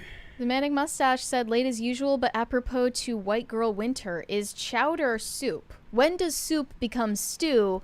Why doesn't beef chowder exist yet? Should I try and make it? Now I might make some. Stay toxic, my friends. Is it just have to do with the density of instead of the broth, you have the... I have no idea. White Girl Winter, though. Now I want some beef I'm stew. excited for White Girl Winter. It's my time. Tacty Platty said, when Phil and Raymond are on, it's USMC episode. Wait, what? It's Marine Corps. Oh, okay. Shane H. Wilder said, Alice Cooper, a conservative, said this about endorsements. Quote, when musicians are telling people who to vote for, I think that's an abuse of power. I was actually surprised to see that Alice Cooper was announced as one of the openers for My Chemical Romance's North America tour. Because he's been so outspokenly pro-Trump. But I also... Alice Cooper was? Yeah. Good for him. For a long time. So I would have thought that he would be, like, blacklisted by other acts. No, he's now. kind of... he's grandfathered in by simply being awesome. Yeah, that's the place you want to be We're at. not worthy. Yeah. Well, We're not you're worthy. like We're scum. If you're one of the acts that has been around a long time, they do, or if you're big enough, they do tend to overlook it because money does win in Hollywood. Like nobody's gonna give Ronnie Radke any crap about like some of the fans, some of the people on the internet might complain, but right now, Falling in Reverse is the biggest band in America. They're massive, and like everything that touched. Really? Everything. Like they're the huge. biggest band in America? I would have think so. never predicted that. Neither would I. In 2017, we did Yeah. shows with them in like bars, in clubs, like Yeah. same size venues. And they are now like they just passed 1 billion streams of Popular Monster. The record's gone platinum already, and it came out like a month ago. Like they're massive band. So, and no one's gonna give like he is ruthless towards the leftists that criticize him. He's a normal dude. Like he'll hang out with anyone. He'll talk to anyone, whether it be a trans person, a gay people. He doesn't have any kind of bigotry or anything. But people attack him for not being a leftist, and so he will be absolutely perfectly brutal, and it's wonderful. If you don't follow Ronnie Radke on Twitter, you should follow him. He's It's great. just funny because the times changed and Ronnie Radke didn't. Like he's just always been that guy. Yeah. He didn't let the times change him. Mm-hmm. Not that Jon Stewart said, allegedly the Harris campaign put an ad on the Eye in Vegas that cost $450,000 a day. Damn. Wow, I didn't know that. Wow. This seems like a whole money laundering scheme, actually, now that we're going through the numbers. Politics, of course it is. Like, she was never planning to win in the first place. Absolute scumbags. Just kind of shifting money around to her friends. A lot of them. Corey Anderson said Eminem isn't relevant. It would be like Trump getting Danzig's a support, except Danzig is cool. Smiley face. Wait, what? What is the last part? I don't know. Smiley face with sunglasses emoji, i.e. David Caruso. It's like CSI Miami when he says the cool one-liner and then puts the sunglasses on. Malcolm Van Dalsum said, check out the Wings of Pegasus video analyzing that the Eras tour was being performed with pre-recorded vocals and mimed. Live footage syncs perfect through different nights. Thoughts? I don't. Okay, so listen. These shows, the live footage syncs perfectly because they play to a click track, right? The click track is going, and so they all have their cues, and the cues are built into the click track, so you can take one night or another night and the cues are all the same, so you're playing to the cues. It's not like you don't have just a drummer winging it and that's starting it. Like there is pre-recorded stuff there that's going on, but the reason you can take one night to another night and have them match up perfectly is because you're playing to a click track. This kind of stuff about, oh, it's all pre-recorded and she wasn't singing live, that's all BS. It's all wrong. Well, it's not like she's never lip synced before. I mean, she may have, but it depends on the context. Like, so like a lot of times the Super Bowl makes people lip sync because to have the band be live, and that might be why Metallica has never played the Super Bowl, because the Super Bowl is like, we have to have you lip sync because we only have 30 minutes to get everything set up. You play your set and get it out of here. So it's possible that she's been in a situation where they're like, you have to lip sync. But when it comes to her playing her own shows, when she literally sets up, she has two different sets. Like one goes to the arena one day, and then that same one has a day off because it breaks down the second day, and the third day it travels, and the fourth day it builds up. So she has she doesn't have just one stage setup. She has multiple stage setups that are exactly the same, and they're leapfrogging. So that way she can meet up with them, but it takes a long time to set it up. And it's a huge production, but it's not that she's up there lip syncing.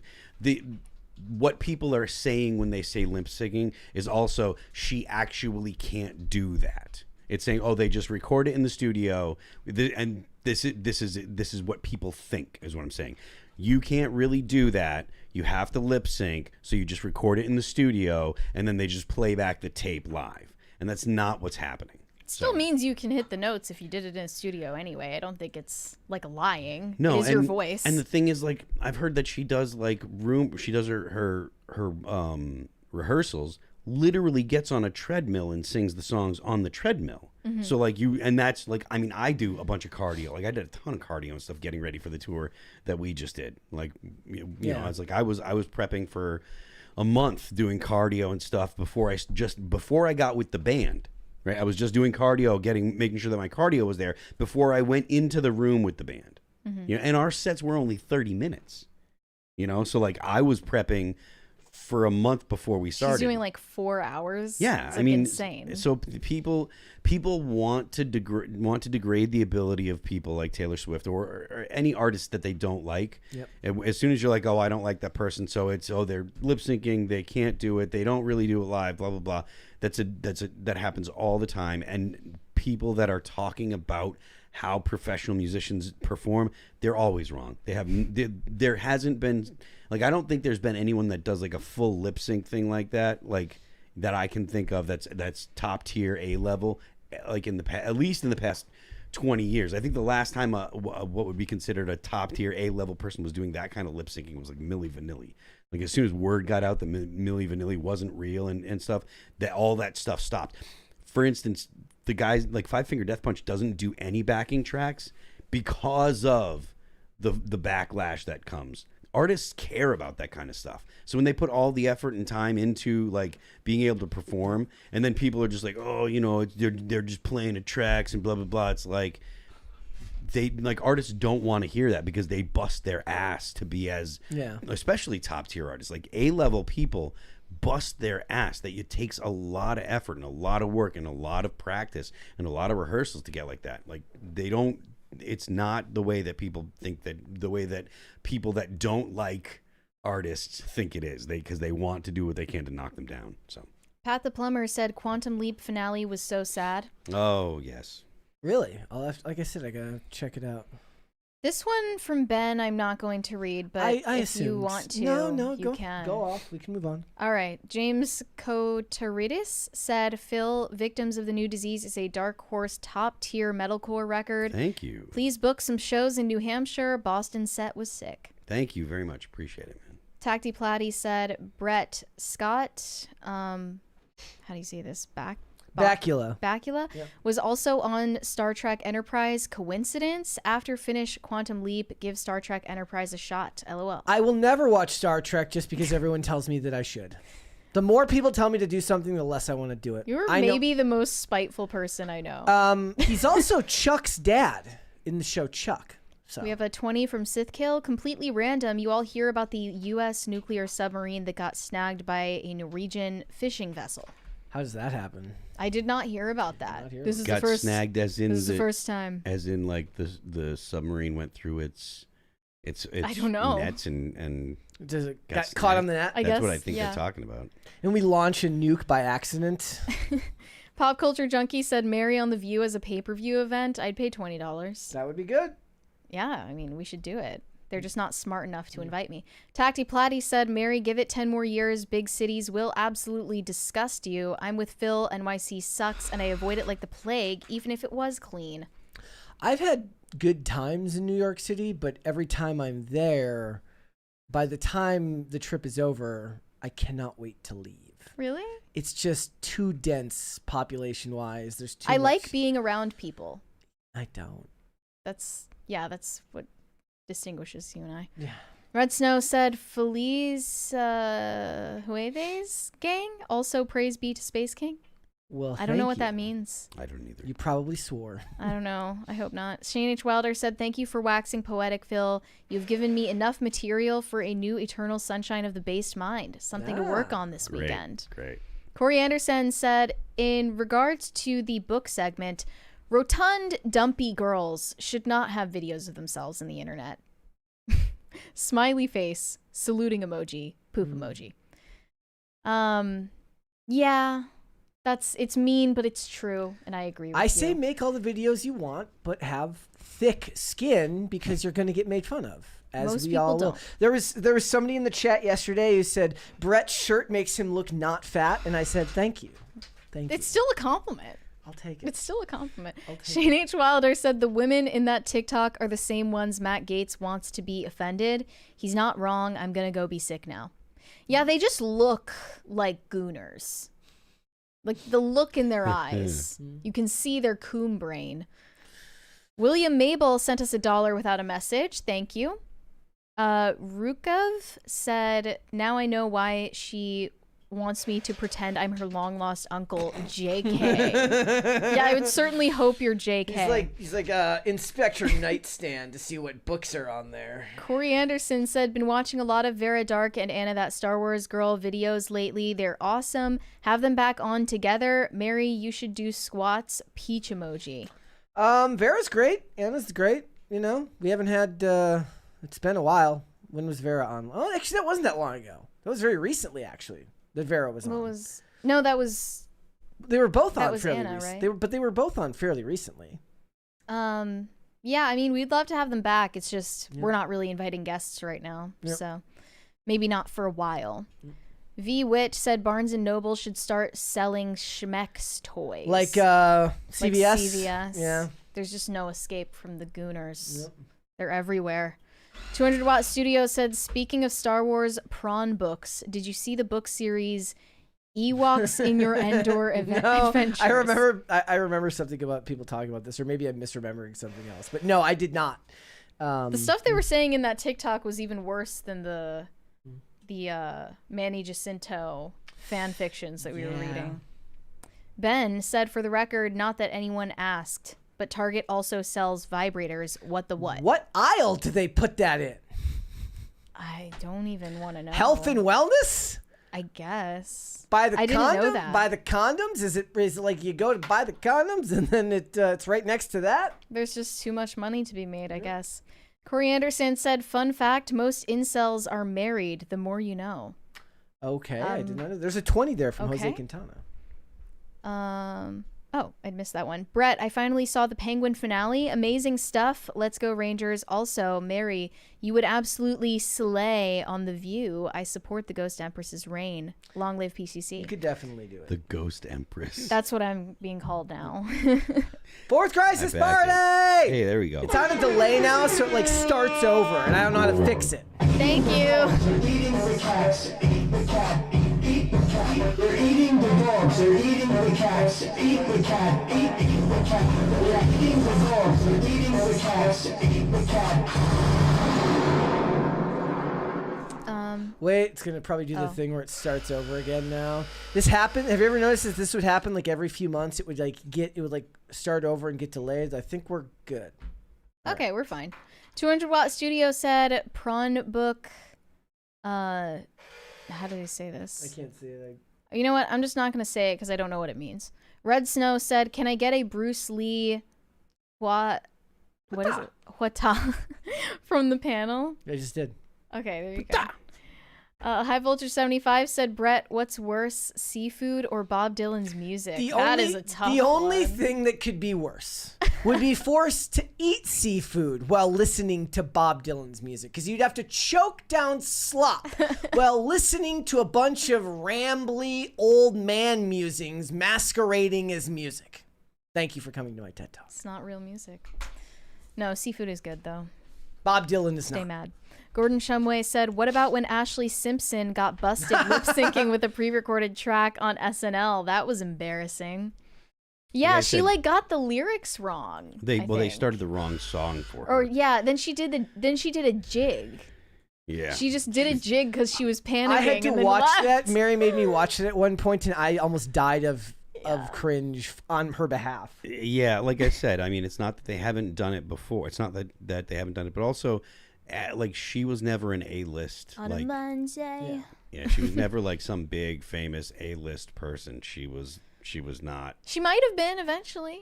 Well, you don't I know mean, if that hadn't happened. Katy Perry actually did music very similar to Ashley Simpson before she blew up. we were on Warped Tour with Katy Perry. I still can't believe she did that. Like she did shows with 303 back when they had that song. Well, she was dating the singer too. She was? I didn't know Yeah. that. That was such a good song. I remember that music video. I could be thinking of the Yeah, it was wrong a good band one. though, but I think it was the singer of 303. Yeah. Corey Anderson said, Phil, I deploy in February. Any shows in Baltimore or DC soon? Nothing booked. No, not right now. V. Witt said, has Phil watched Airheads 1994? It's a movie about a band that refuses fame because they wouldn't let them play live at their debut concert. Airheads. I thought that was the movie where they took over the radio station. I don't know. Tacti Platy said, the duality of womans. I like being around people. Well, I do. Is that contradictory? I don't know. I don't know. Shane H. Wilder said, Brett, they don't need thick skin. They're big enough as it is. Busted cans of biscuits. Mm-hmm. Yeah. I mean, I hate to say it, but it's true.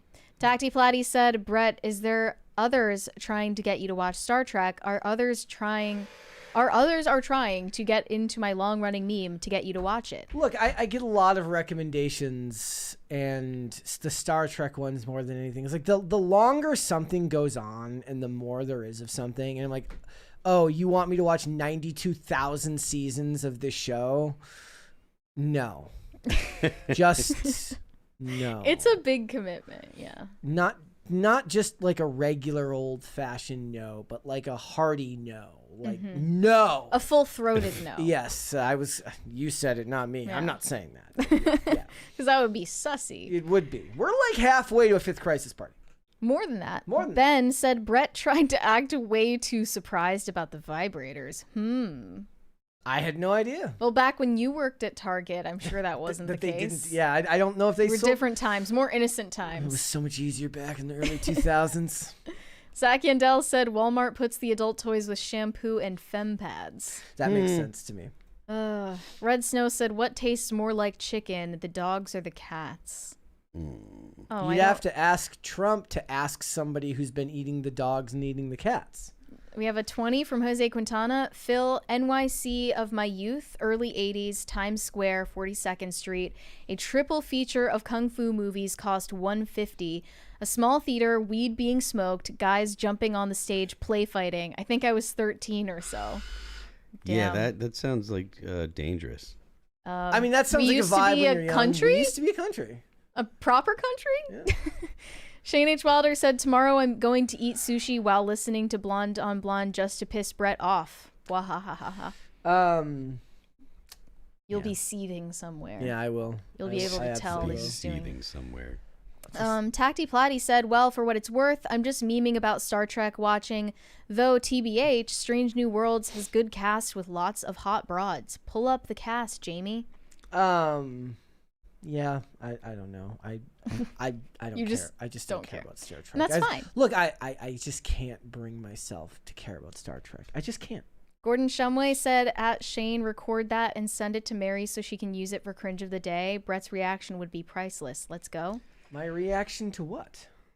What are they talking about? Ashley Simpson? I'm lost. Oh yeah, because I said like I. Yeah, but then we just get copyright strikes for Ashley Simpson's music. Yep. I wish we could though. Greg Duvier said, why I have not tried watching Supernatural. You should. So that's another one of those ones where like for like 5 years I tried like once a year to watch it and got through like a couple episodes and then would fall off. I finally got through about 2 seasons and then fell off again, but I canceled Netflix, so now I can't watch it anymore. I heard it's on Tubi. It's on Bufu. It's on Fufu. and Moob. It's on. The fact that there is a streaming service called Mubi will never not be funny to me. It just sounds so fake. All right. We're all caught up on Guys, the super chats. Well, you know what? I want a fifth crisis party. That's what I want. Let me check. They're going to be very mad. They're going to be very mad because I don't like Bob Dylan's music. How dare you complain about mumble rappers and then pretend like Bob Dylan is any different? We are $13 away. They're very mad at me for that. $13. $13. Someone's going to take one for the team. Yeah. Oh, there's another one there from Gordon Shumway. No, record Shane eating sushi while listening to Dylan. Oh, yeah. I don't want to do that. I'm sure that would ruin your day. You just don't want to do that. Nobody they really just want to make you mad. They're like, hey, Brett, eat some sushi. That's how we know you're you're the father Trek. figure of the podcast. Is that they're trying to push your buttons. Watch Star Trek while listening to freaking Bob Dylan. V Wit sent us a 20. Hey Brett, have you watched the One Piece anime? There's only 1,096 episode dubbed. And then 1,122 subs. Well, here's the thing. I'm only going to watch the dubbed ones. So, I mean, if I can't watch the whole thing. Yeah, we're too lazy for that here. We're not going to read subtitles. Potatoes for Seamus said, Brett totally looks like he would get justice for Mocha. Hi, Mary. Hi, Phil. Hi. Mary, Taco Bell now has a 90s decade menu. I already tried it. How is it? Too late. I mean, it's all the same. Yeah. It's all the same shit. I still gotta try the tostada. Jose Quintana sent us $13. Thank you. $13 with PCC. Thank you for the fifth party. And Shane H. Wilder said, after the first 5 seasons of Supernatural, stop. Yeah, that's what everybody has always told me. I should have brought that up because I was on that. Gosh, it was like over a year ago now. I was on that Culture War episode with Mark Pellegrino, and she's like, "What do you think about everybody telling everybody to just watch the first 5 seasons and then stop?" Well, he was on that show. Yeah, what did he say? No, I said I should have asked him. Oh, you didn't ask him. I didn't ask him, Okay. so I should have asked him. He might have agreed with you. High Voltage 75 said, Brett, now that we're in season 2 of PCC, can Mocha finally get her justice? Put a Mocha on. There is about as much chance of Mocha getting justice as there is of me liking Bob Dylan and eating sushi. Omega Red Fan said, reading a book to Bob Dylan is a boring hell loop. I tried it. See? There you go. And Shane H. Wilder said, try the tostada, Brett. Do it. Do it now. I might do that. All right. Before we go, guys, would you hit the like button on this video and subscribe to this channel if you have not subscribed here yet already? Please and thank you. Phil, where can they find you? You can subscribe to me on X. I think it's like $2. And I'll be doing monthly Q&As, spaces for only subscribers. You can follow me on Instagram I'm at Phil That Remains on X. I'm at Phil That Remains Official on Instagram. The band is All That Remains. You can check out our new video for No Tomorrow on Forever Cold on Spotify, on Apple Music, on Pandora. It's on YouTube. It's on Deezer. You can follow the band on Instagram. It's at All That Remains. All That Remains is the name on YouTube as well. And don't forget, The Left Lane is for crime. You might want to put those headphones back on when the crisis meter goes off again. Just saying. It's about to happen. Mary, there's a couple more there. Oh, really? I didn't see these. Sorry. Gordon Shumway said, Mary, what did you think about the beef Meximelt? That used to be my favorite. Actually, I did not have that. They were awesome. I guess I should. They were awesome. Is that it? I think that's everything. Okay. Unless we didn't read. We're super immature because when Phil said only subscribers, me and Mary looked at were each like, other. OnlyFans? No, I thought he said OnlyFans. I was like, bold. Okay. You guys can send me validation on Instagram at Mary Archived, or you can send me hate on X. That is also Mary Archived. We're eating the dogs, they're eating the cats. Eat the cat, eat the cat. We're eating the dogs, they're eating the cats. Eat the cat. Okay.